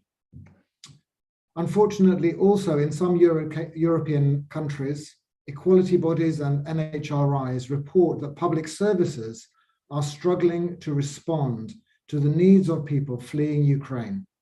These include barriers to housing, education, including language services, and healthcare, including fertility and abortion services. Some of those barriers are experienced by others seeking asylum, including inconsistent information about healthcare services, the disruptive impact of dispersal, cultural barriers, the fear that medical information will be used for immigration enforcement, financial problems, obviously, as well, and confusion about fees and charges. We here in the UK have committed to implementing the new Global Compact for Refugees and the Global Compact for Safe, Orderly and Regular Migration. All action in relation to all refugees must be in compliance with obligations under international human rights law, and we here will ensure that this continues to be the case in the UK, particularly for those fleeing the war in Ukraine. And while much attention has rightly been paid to those fleeing Ukraine, we must also protect those affected by other wars. And that is why we are also involved in the working group of European NHRIs advocating to secure the return to Ukraine of those who have been forcibly detained, as well as on broader human rights issues. Our European counterparts have also reported an increase in discrimination against Ukrainian and Russian communities, including Russian speakers and people perceived to be Russians, regardless of whether they were recent arrivals or have lived in their communities for generations. They report in cases increase in anti-refugee sentiments aimed at people fleeing Ukraine. And there are allegations that Russians and Russian speakers have been fired from their jobs or evicted from their homes due to their nationality. Similar discrimination has been reported against refugees from Gypsy, Roma, and traveler communities who have faced prejudice that they are not real Ukrainians or difficulty in accessing vital services and accommodation. The European Network of NHRIs, ENRI, published a statement last month highlighting the need for long-term human rights solutions to support those fleeing Ukraine. As members of ENRI ourselves, we will continue to support and work with our fellow NHRIs to develop effective approaches to these concerns.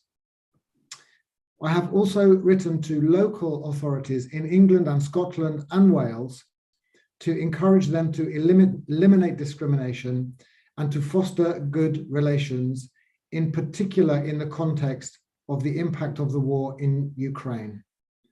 And as highlighted by Ganri at the 51st session of the Human Rights Council, we also acknowledge the increasing number of reprisals and threats against the independence of national human rights institutions across the world.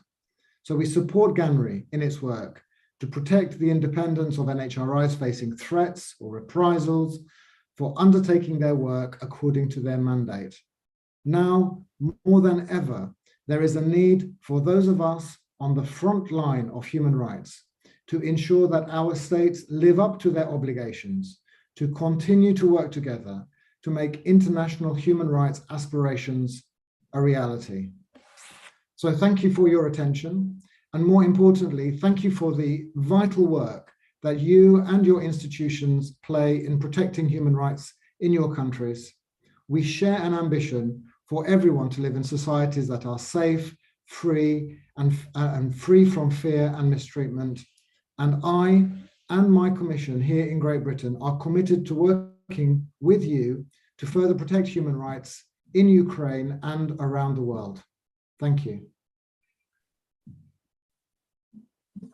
Thank you very much for these words of commitment and on highlighting the challenges faced by those fleeing, but also those remaining in Ukraine, and underlining the vulnerability of those who are in the most vulnerable position within this group.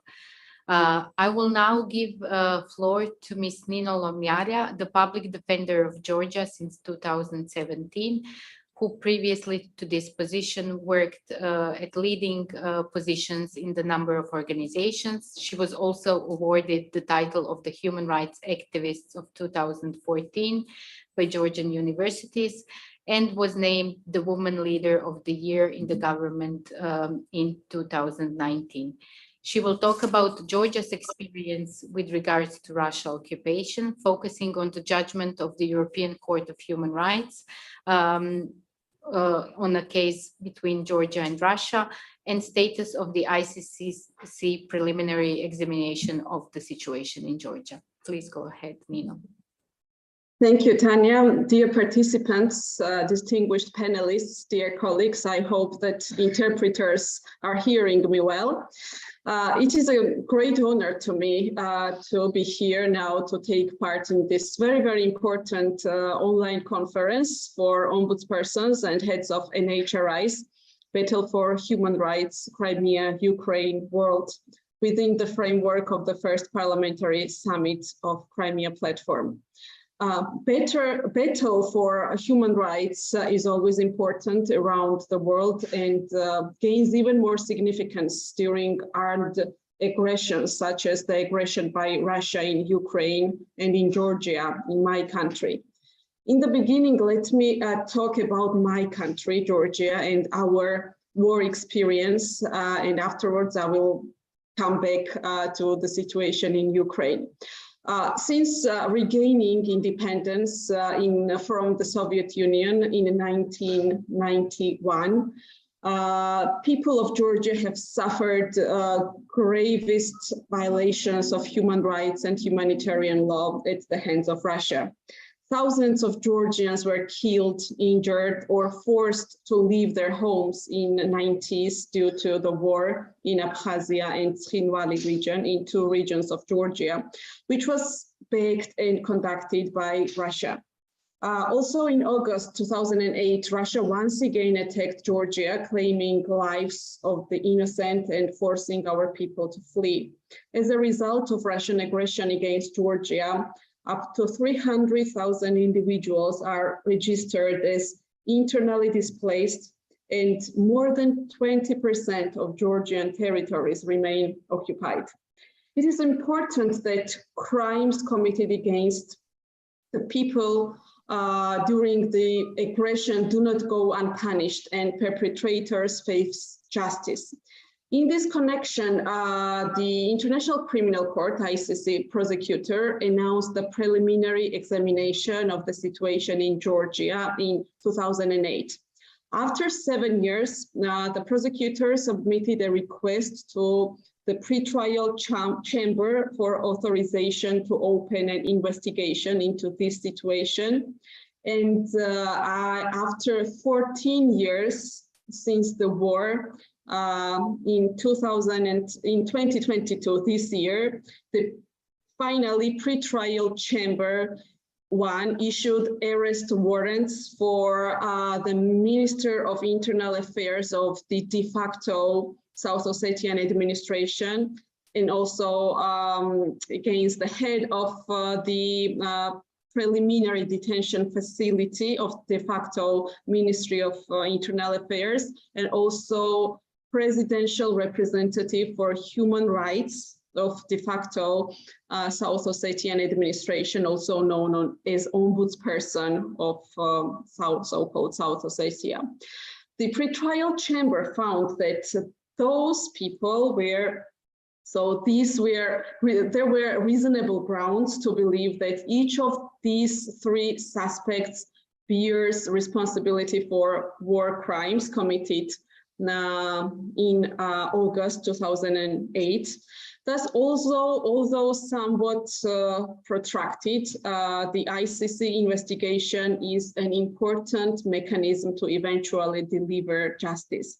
It should be underlined that the investigation conducted by the prosecutor's office of the ICC also uncovered the illegal role of Russian Major General in the armed forces of Russian Federation and Deputy Commander of the Airborne Forces at the time of events, who is believed to have intentionally contributed to the execution of some of these crimes. Although since he is now deceased, application for warrant of arrest for him was not filed by ICC prosecutor.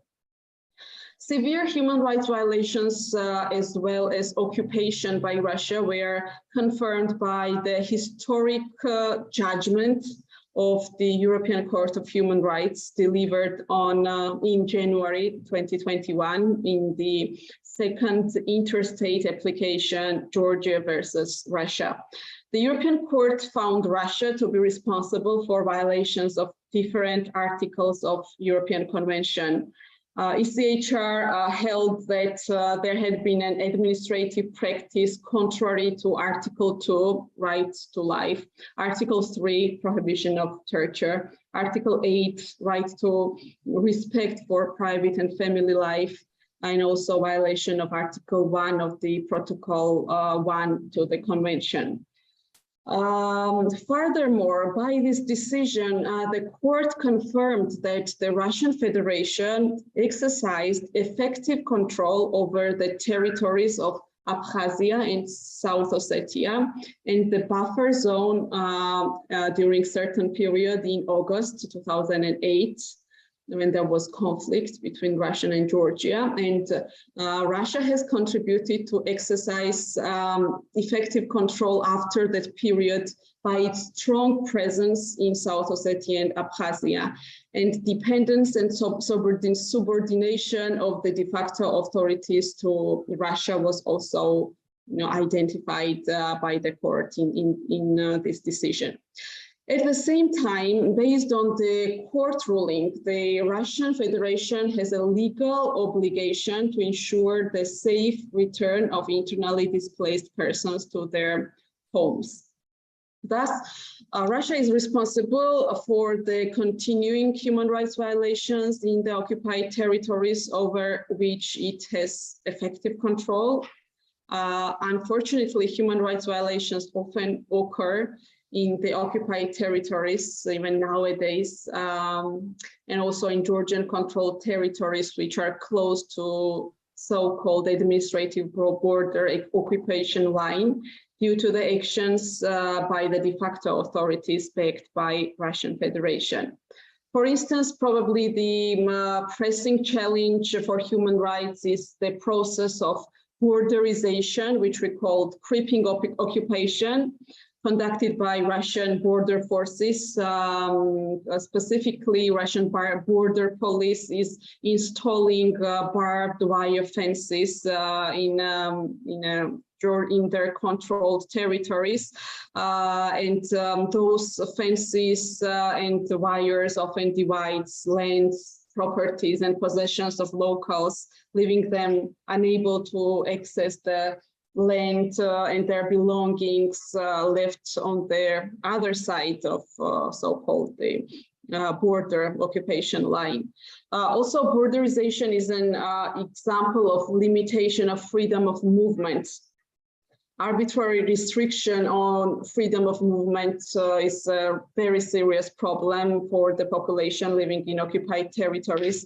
Specifically, de facto authorities, not only and the Russian military forces, not only installing the fences along the occupation line, but Russian border forces also fully close so-called checkpoints for months, for years. So, and this practice deprives and completely deprives people living in occupied territories opportunity to have contact, any kind of physical contact with the outside world. They don't have access to emergency healthcare services, to any other social services and benefits, which creates severe humanitarian crisis in those territories. In addition to this, we are documenting and reporting about illegal detention of ethnic Georgians in occupied territories, as well as in along with the occupation line. Moreover, beating, ill treatment, and torture of detainees and prisoners in temporary isolators and prisons are also quite common there. Also, access to education in mother language is very problematic because in occupied territories, teaching in Georgian language was completely banned by the decision of de facto Ministry of Education. Well, just to sum up, in light of this horrible experience of human rights violations, the people of Georgia and I personally understand and feel the pain of Ukrainian people. And after Russia's illegal aggression since 2014, and especially since invasion in February 2022. The patterns of conduct by Russian forces occurring in this war against Ukraine is similar to those ones the Russian forces have committed in Georgia. They have committed grave and horrendous breaches of international human rights law, as well as international humanitarian law, such as indiscriminate attacks deliberately carried out against civilians and civilian objects, torture, rape, and forced transfer of civilians. It is crucial that perpetrators of such grave and inhuman acts, including high-ranking officials and politicians, and Russia as a state, are held liable for the violation of international law. In this connection, my office welcomes the investigation by the ICC into the situation of Ukraine, which encompasses any past and present allegations of war crimes against humanity or genocide committed on any parts of the territory of Ukraine from 2013 and onwards. I would also like to refer to the proceedings and cases brought by Ukraine against Russia before ECHR and the International Court of Justice. And let's hope that Russia will be held responsible for violations of international law. My office strongly condemns the gross human rights violations as well as breaches of international humanitarian law and the completely unjustified use of force by Russia against Ukraine. Public Defender's Office stands with Ukrainian people. In February this year, we issued a statement condemning Russia's open, large-scale aggression against independent, peaceful, and democratic Ukraine. We also took some steps to support Ukrainian people. On our website, we published information in English and in Ukrainian for persons displaced from Ukraine to Georgia on the services and support mechanisms developed by the local government of Ukrainian ombudsperson. Our office also called on the Georgian government to take adequate steps for protection of Ukrainian children, including by offering the Ukrainian government to bring orphaned children to Georgia and to place them in temporary care. We expressed readiness to be involved in this process, both in terms of finding, evaluating, and monitoring temporary host families. Moreover, the staff of our office gathered food and medical supplies which were sent as humanitarian aid to Ukraine.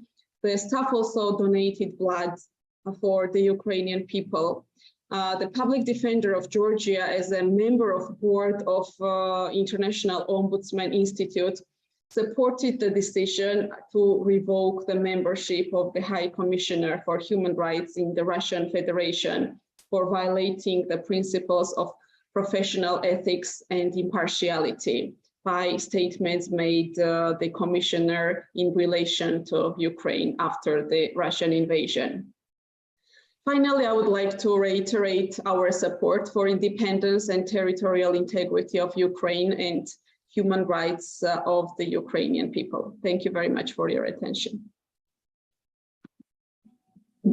Thank you very much, Nino, for once again the words of support and solidarity, but also reminding us on what challenges people living in occupied territories faced in their daily lives.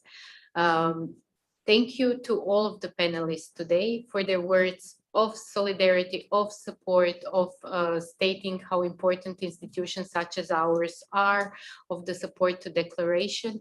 And before we move forward, I will remind you that all of those who are wishing to take the floor can do so by signing into the chat with the name and the institution they are representing. We currently have 3 panelists who would like to intervene. So I will give floor now to the representatives coming from People's Advocate Office in Republic of Moldova.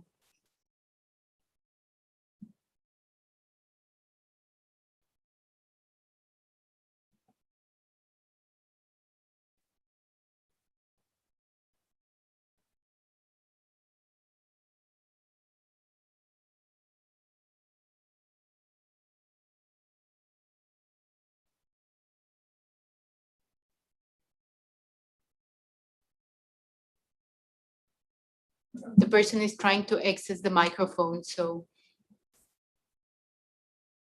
the microphone should be on the Zoom, or actually our technicians will give you the access to the microphone.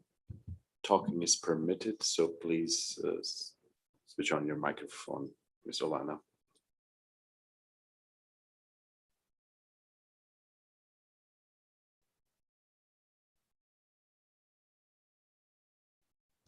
please activate your microphone, Usana. Dear friends, I'm sorry, but I'll offer the possibility to my colleagues Shaporda Ekaterina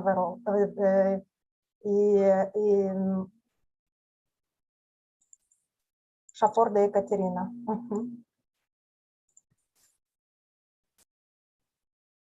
If we need more time, we can give the floor to a second person who has asked for the floor while Moldovan Office of People Advocates try to get the connection. So the next person was Ms. Ramirez. She's coming from the Mexico City Commission of Human Rights. So please take the floor. And just to prepare you, the next speaker in line is a representative coming from the Turkish Ombudsperson's Office. I am here. Are you hearing me? Yes, we can hear you. Yes? Yes. I can hear you, but let me talk. I am very congratulated to the realization of this conference. Good morning to everyone here in this part of the world. I will refer my participation around the declaration. The declaration refers to the national human rights institutions, but it's also important to maintain a local perspective regarding the conflicts. Therefore, the participation of the Mexican City Commission of Human Rights that I represent, because we are certain that the resolutions of conflicts and protection of human rights in the local context can have an impact on the resolution of conflicts and effectively protecting on human rights in a global vision. One example is that in Mexico City, we have a refugee camp that was operating until June 1st. There were many Ukrainians here in the refugee camp in the Mexico City that we achieved to give them the opportunity to have asylum and to be here before they went to the United States.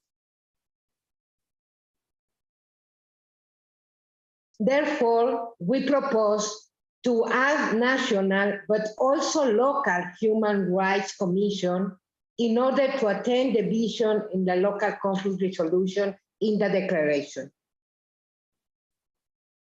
Regarding also about what Mrs. Mausalvu of England said, it is really important to state in the declaration an intersectional and differential approach to protect and guarantee the exercise of human rights to children and women who are the most affected in conflicts and massive violation of human rights, like human trafficking, as he said. Finally, far away concerning the Russian conflict, I think that most of the things around the conflict in general are approached with many other international organizations. So it's a great opportunity that in this declaration is focused to the action regarding humanity aid, as it already is in this declaration gone. So that's all for all. Thank you very much. Thank you very much for your intervention. In the meantime, the representative from the People Advocate Office of Moldova informed us that they will not be able to access. Sorry. The situation were remediated. If I can present our information. Yes, please go ahead. Шановні учасники сьогоднішнього заходу, мене звати Шапорда Катерина, та я представляю Офіс омбудсмена Республіки Молдова. Хочу сказати, що це велика честь для нас брати участь у цьому заході та мати можливість представити результати нашої роботи, що стосується забезпечення прав біженців на території нашої республіки. Також хочу сказати, що теми цієї конференції є дуже важливі в умовах нинішньої кризи, особливо щодо ситуації з дотриманням прав людини під час збройного конфлікту, що зараз трапляється в Україні. Я представлю деяку інформацію стосовно врегулювання кризи українських біженців на території Республіки Молдова та дотримання їхніх прав у регіоні нашої країни під час збройного конфлікту на території України. Але щоб було зручніше для усіх учасників цієї конференції, інформацію я представлю англійською мовою. So first of all, I would like to mention that one of the essential activities of the People's Advocate and People's Advocate for Child Rights is preventing human and child rights violations on the territory of the Republic of Moldova. And aware of the vulnerability of displaced persons from Ukraine and of national authorities that have been put in unprecedented crisis, the People's Advocate proposed to monitor with attention the intervention of public institutions in the observance of the rights of displaced persons. As statistics, I'll say that at the moment there are about 83,000 refugees from Ukraine on the territory of the Republic of Moldova. And during the state of emergency, at the temporary placement centers of the National Social Assistance Agency were accommodated approximately 3,000 refugees, and 127 refugees were accommodated at the centers of the Ministry of Internal Affairs. Actually, 800 Ukraine's refugees were employed, and approximately 1,800 refugee children were integrated into the educational system of the Republic of Moldova. Totally, during the state of emergency, we received approximately 10,000 asylum applications. And most of the applications were submitted by men, which thus tries to evade the mobilization within the Ukrainian armed forces. In order to consolidate the activity of monitoring the situation of displaced persons from Ukraine, the Ombudsman created the Advisory Council to prevent violations of the rights of refugees from Ukraine. As well, for the fortification of the ensuring of protection of the rights of refugees from Ukraine, the People's Advocate Office, with the support of the Office of the UN High Commissioner for Refugees, is implementing the project that names Consolidation of the Capacities of the People's Advocate Office in the protection and promotion of the rights of refugees and other persons. As a result of the monitoring process, were elaborated 2 reports, and the first report reflects the situation from the February 25th to April 30th, and the second report reflects the situation in for the period from May till July. If you talk about the main findings from the first report elaborated by People's Advocate Office, it concerns the lack of a legal framework at the national level that would have established an increased influx of foreigners, the lack of determination of the official status of foreigners from Ukraine, poor management of crossing the state border, a lack of concept for organizing the transport of foreign refugees to the temporary placement center, and the lack of a complex plan of action for the management of the crisis in general. In conclusion, the national authorities have taken a fragmented approach to crisis management. The primary role in this process should have been assigned to the authorities responsible for managing the state border to ensure positive border management. At the same time, the multiple derogation from the general legal rules, as well as the momentary interventions, show the lack of a specific legal framework that will determine a single concept for dealing with the situation of people displaced because of armed conflict, as well as the mechanism for its implementation.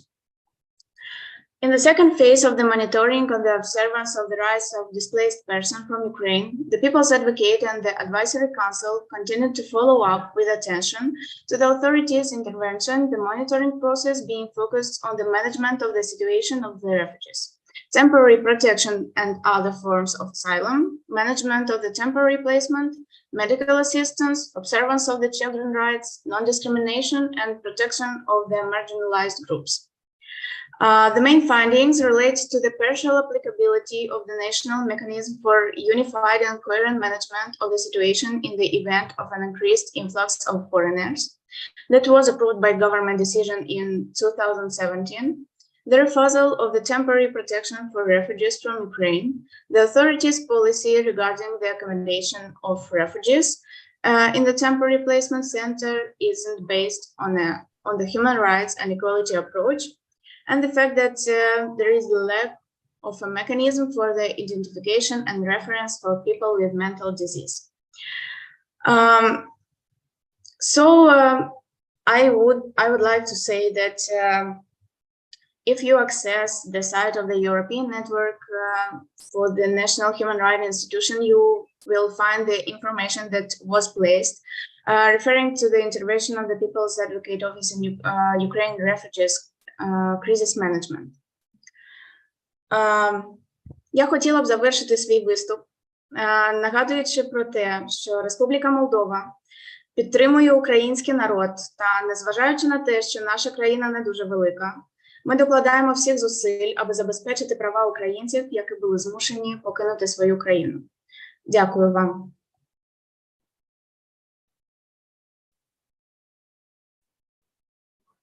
Thank you very much for your intervention, and thank you for also using Ukrainian language.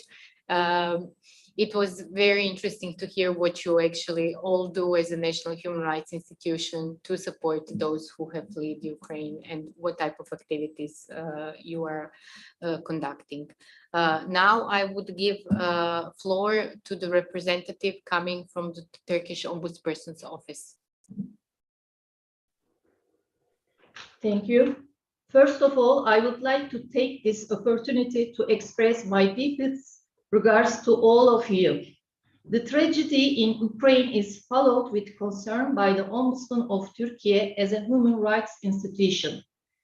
As Republic of Turkey, we support Ukraine's territorial integrity and reject the illegal annexation of Crimea, and also ensuring the security and well-being of the Crimean Tatars as among the priorities of Turkey. There is no doubt that wars have no winners.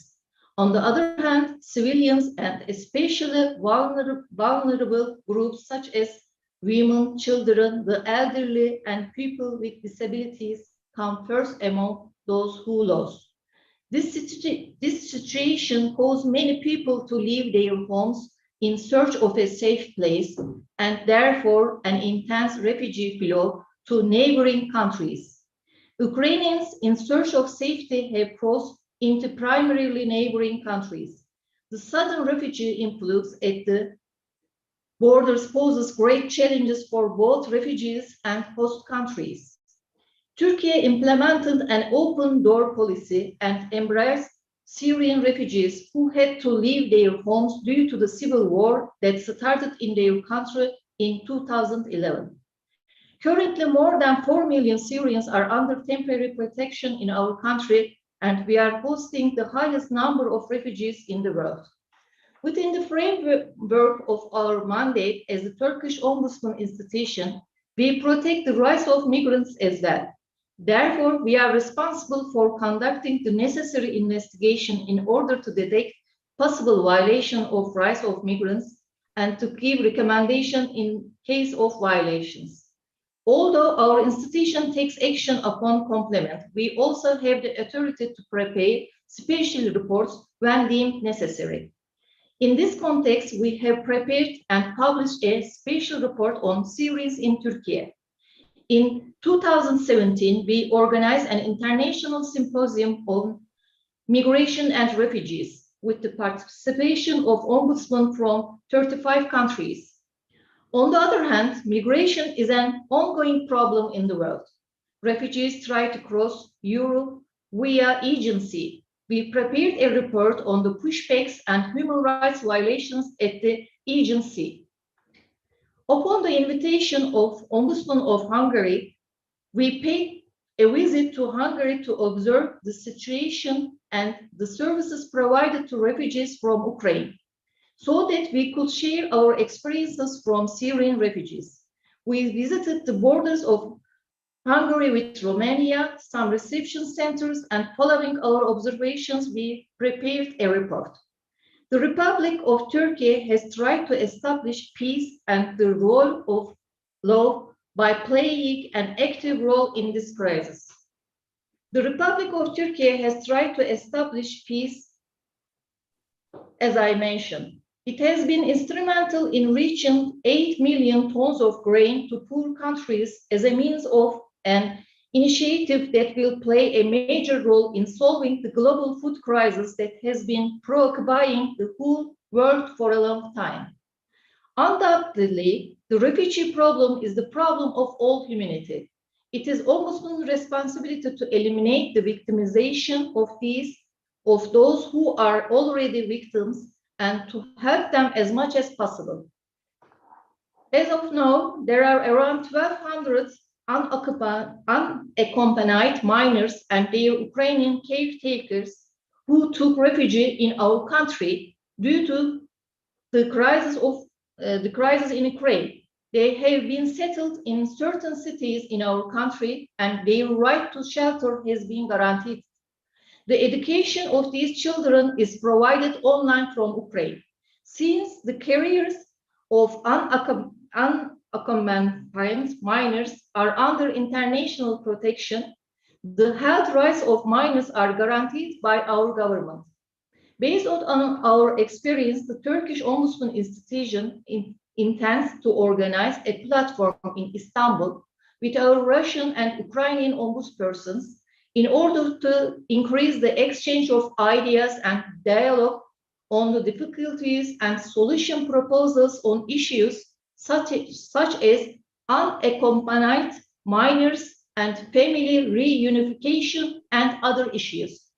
I would like to mention that we would be pleased to share our experiences regarding all the services provided starting from the refugees' arrival in our country, and that we can also assign an experienced expert from our institution if necessary.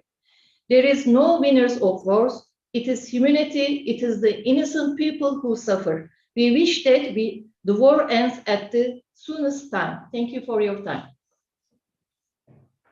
Thank you very much for showcasing all the work you also do. And now I would like to give floor to Mr. Josef Siegele, the representative of Austrian Ombuds Institution, but also Secretary General of European Ombudsman Institute. Please take the floor.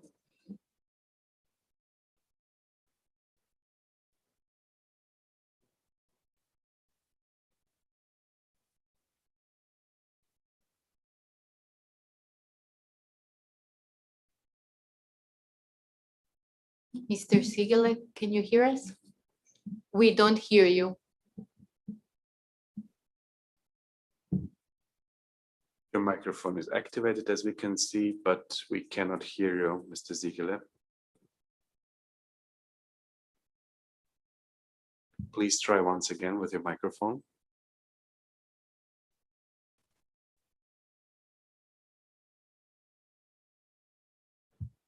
You would have to change your microphone probably in the left down corner.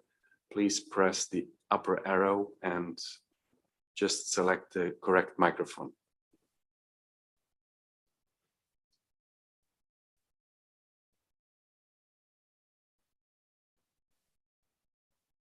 No, sorry. Technically, it's not working with your microphone. Sorry, Mr. Siegele.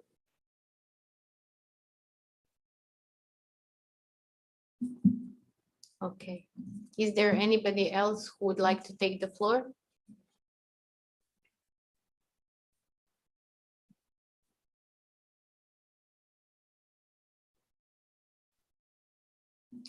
We have a representative coming from the Polish Commissioner for Human Rights who would like to take. Hello, can you hear me? Yes, we can hear you. Okay. Thank you. My name is Agnieszka Szmajdzińska. I represent the Polish Ombudsman Office. Thank you very much for organizing this extremely important meeting and creating the opportunity to share our experiences regarding the challenges caused by war in the Ukraine. I will try to take a small slide of your time. I would like to mention that since the first day of the war in Ukraine, the Polish Ombudsman was very active in this area. The representative of the Ombudsman already on the first day after the outbreak of the war and in the following weeks visited the Polish-Ukrainian border, also carried out unannounced inspections of border crossing, and visited reception points in Podkarpacie Voivodeship and in Warsaw, where the humanitarian assistance is provided to people arriving from Ukraine. Also, when we were visiting border crossing and reception points, we paid special attention to the protection of people belonging to vulnerable groups, including actions taken by local authorities and state services against the phenomenon of human trafficking, and also the adaptation of these places to the needs of people with disabilities. Also, we investigate the situation of Roma and Roma newcomers from Ukraine who use the accommodation and the reception points. It's fair to say that the check-in at the border points from the Polish side was and is still going smoothly, and the reception facilities were organized. However, of course, we noticed some challenges in many areas, especially in access to accommodation, especially when it comes to Roma people and people with disabilities. Also problems with access to education and social benefits. But in this context, I just wanted to assure you that the Polish Ombudsman is and still will be active in order to make sure that the rights of refugees in Poland are respected. Thank you so much. Thank you so much for your intervention. And we have a new try from Mr. Ziegler, so please take the floor. Hopefully this time it works. Hello, ladies and gentlemen, you hear me? Yes, perfectly, thank you. Okay. Dear Mr. Ombudsman of the Republic of Ukraine, Mr. Lubinets, dear Mrs. Simonovich, dear colleagues, first, I congratulate the Ukrainian and Croatian Ombudsman for having organized this important human rights conference in a very difficult time for all of us. For all people in the regions of conflict in your country where human rights are violated. I think especially that diplomacy for human rights is better than a battle, a war for human rights. After all, the fundamental human rights is the right to live, which is taken away by any war. So mediation is a very important form of ombudsman diplomacy in the protection and promotion of human rights. It allows building bridges of dialogue in the context of any conflicts between people and countries when government authorities don't hear each other and therefore cannot achieve a positive result in the protection of human rights. So I welcome the first steps today of Mr. Lubinets as Ombudsman of the Republic of Ukraine as a successful mediator, which required considerable courage and the highest responsibility for the fate of people. As example of this is the organization of an effective exchange of the project 100 for 100, including Ukrainian women, prisoners of war, and Russian civilian sailors. This example of the recent successful mediation between Ukrainian Ombudsman Lubinets and his Russian counterpart is an evidence of the success of diplomacy for human rights. And in this fields, there also was used a open speech, truthful speech, respectful speech, and with all meanings were accepted.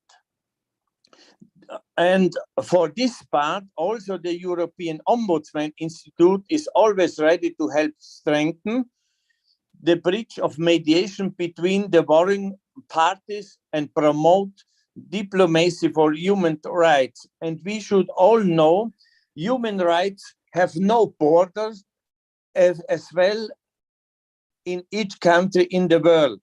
And so we should not exclude persons of ombudspersons independent of which country they are coming, because they are binding between human rights and our communications and networks.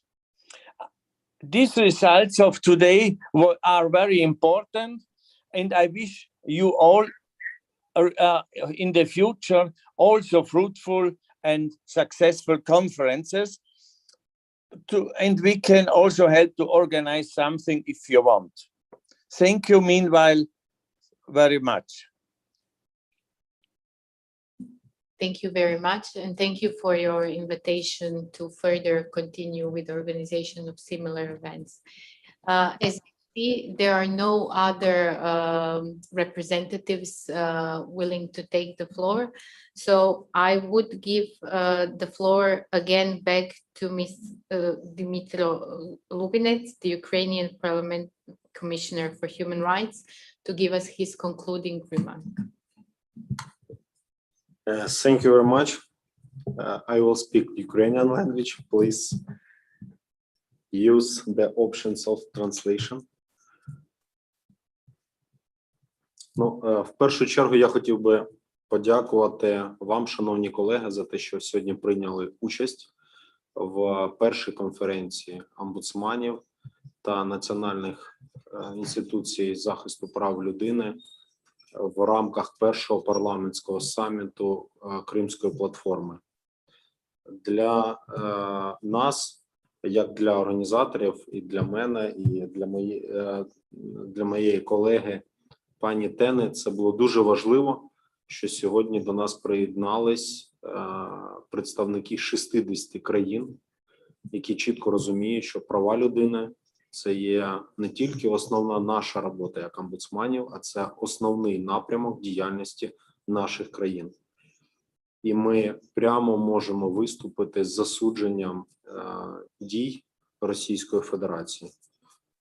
Я дякую за ті пропозиції, за ту інформацію сьогодні пролунала від виступаючих і від представників різних країн в рамках платформи обговорення. Окремо хотів би сказати, що я впевнений, що об'єднуючи наші зусилля, складаючи їх в один кулак, ми можемо подолати всі виклики, які стоять перед нами в умовах ядерної загрози і війни в Європі і в всьому світі.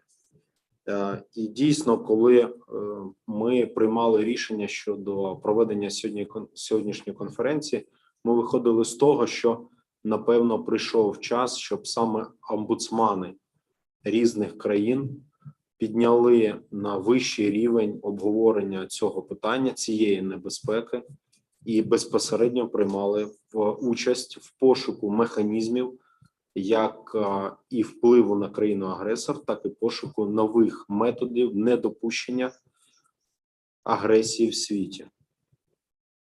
Суспільство, де люди є вільними у кожному своєму виборі, який вони здійснюють щоденно, починаючи від голосування за представників влади, закінчуючи вибором мови, якою вони бажають спілкуватись. Це і є демократичні принципи, які, я впевнений, сповідують абсолютно всі, хто сьогодні приєднались до конференції.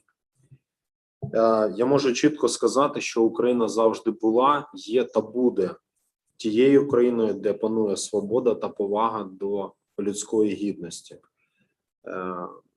Але, на жаль, у нас війна триває. І як довго вона буде тривати, в тому числі, напевно, залежить і від нас з вами. І, можливо, саме сьогодні ми, розпочавши цей діалог, і знайдемо нові методи, як цю війну закінчити. Я дякую за підкреслення дипломатії, пане Зігель, від вас. Єдине, що можу вам сказати, що, на жаль, сучасний світ прокинувся в часи, коли дипломатія не відіграє вже основної ролі.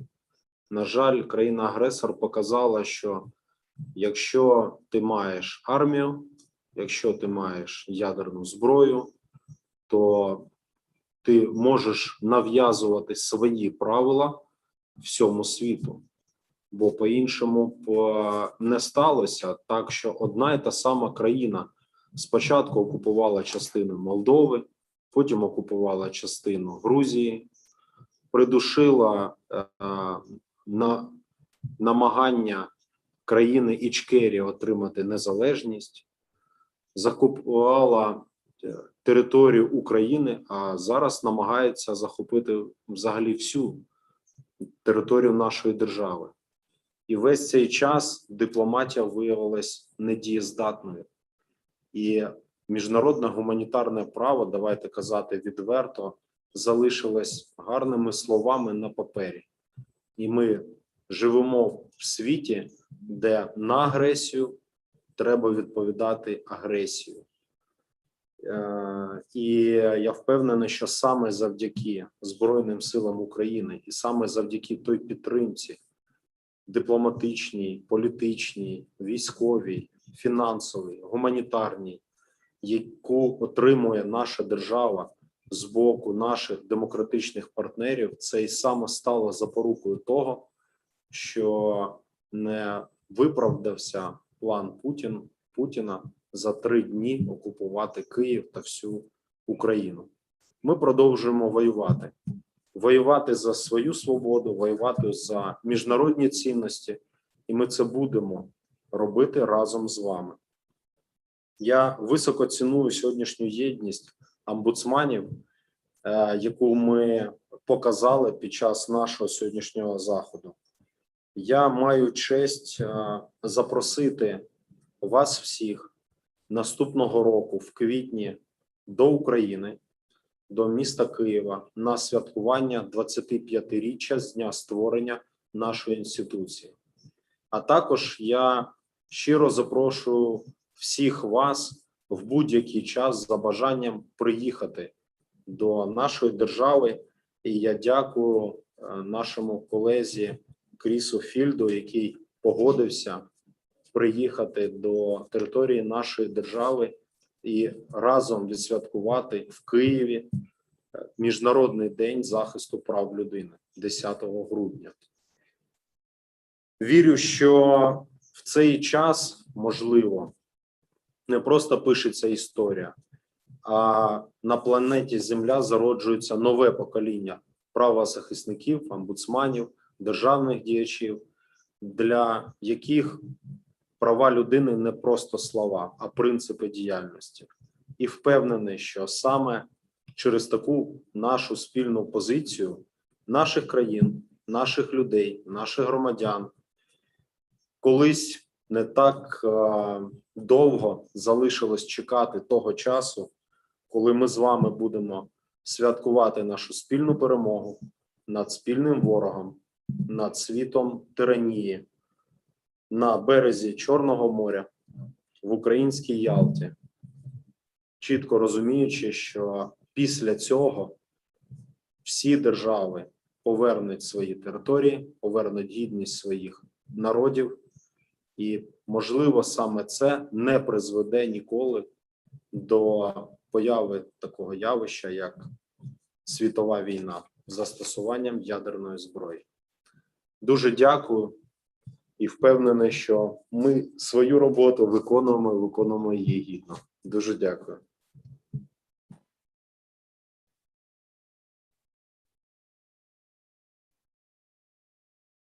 Thank you. And I now give the floor again to Ms. Tena Shimonovic Walter, the Ombudswoman of Croatia. Well, let me thank everybody for really strong participation. In my introduction, I tried to give us a framework of 4 points that we were going to discuss. We were going to support Ukraine and the Ombudsman of Ukraine, speak about the importance of human rights and the rule of law in conflict, what we have been doing regarding people who have been fleeing Ukraine and finding refuge in our own countries, and reaffirming the ideas and the roles of national human rights institutions and ombudsmen, that they need to be effective, independent, well-resourced in order to do their jobs and to do their jobs well, especially in times of war. I would say we succeeded in all that and even more. All the speakers who were speaking did offer support, both to your own work and to your country. And I think that was very, very visible. But what really came through in all the statements and in all the discussions was what our colleagues were saying about the importance of international cooperation, of national human rights institutions and of ombudsmen.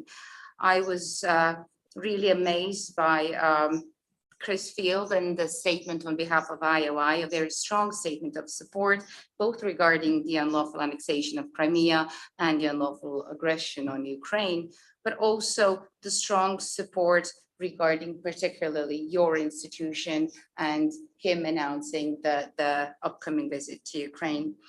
Also, a strong message of support was sent by your fellow European national human rights institutions, by Erinda Balanza, who was also sharing experiences, very own experiences from her country of Albania. It was, I think, very, very interesting to hear what so many speakers were saying, and it was very strong. But to me, what got to me, I think, the most was what you had to say, about your experiences, about the situation you live with every day. In a war which is different from many other wars in the past, we did make some comparisons. We also heard, quite importantly, from some of the colleagues, from our colleagues from Georgia and Moldova, what their experiences were.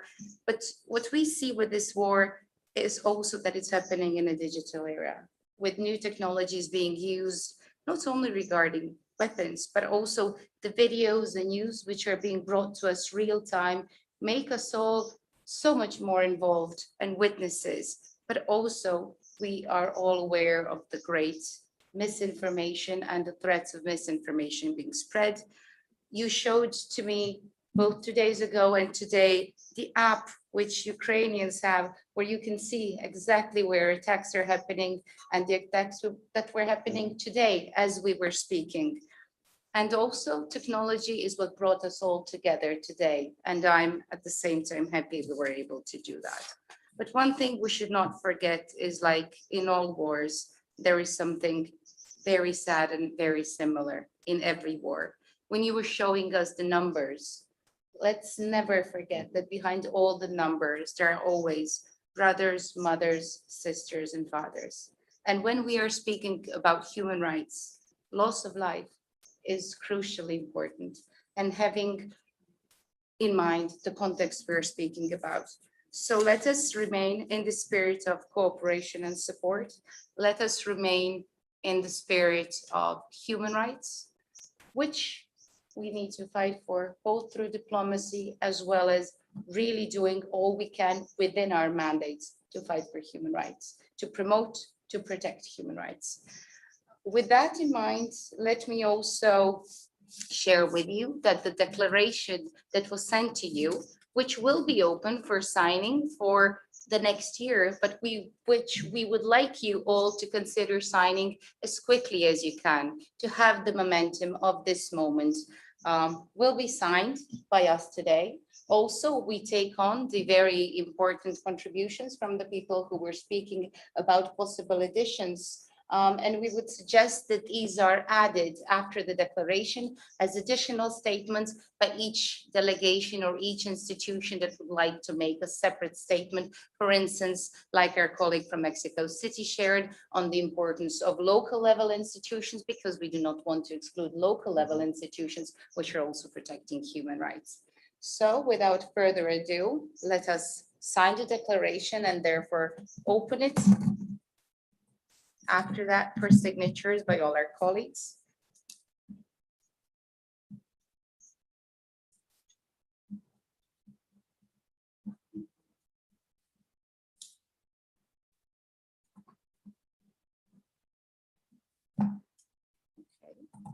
So is there something we also need to share about I think about the declaration so that everybody understands, of course, you're not physically with us, so you cannot sign it the way we were able to sign it, but there are ways on how you will do it, and now you will hear the instructions.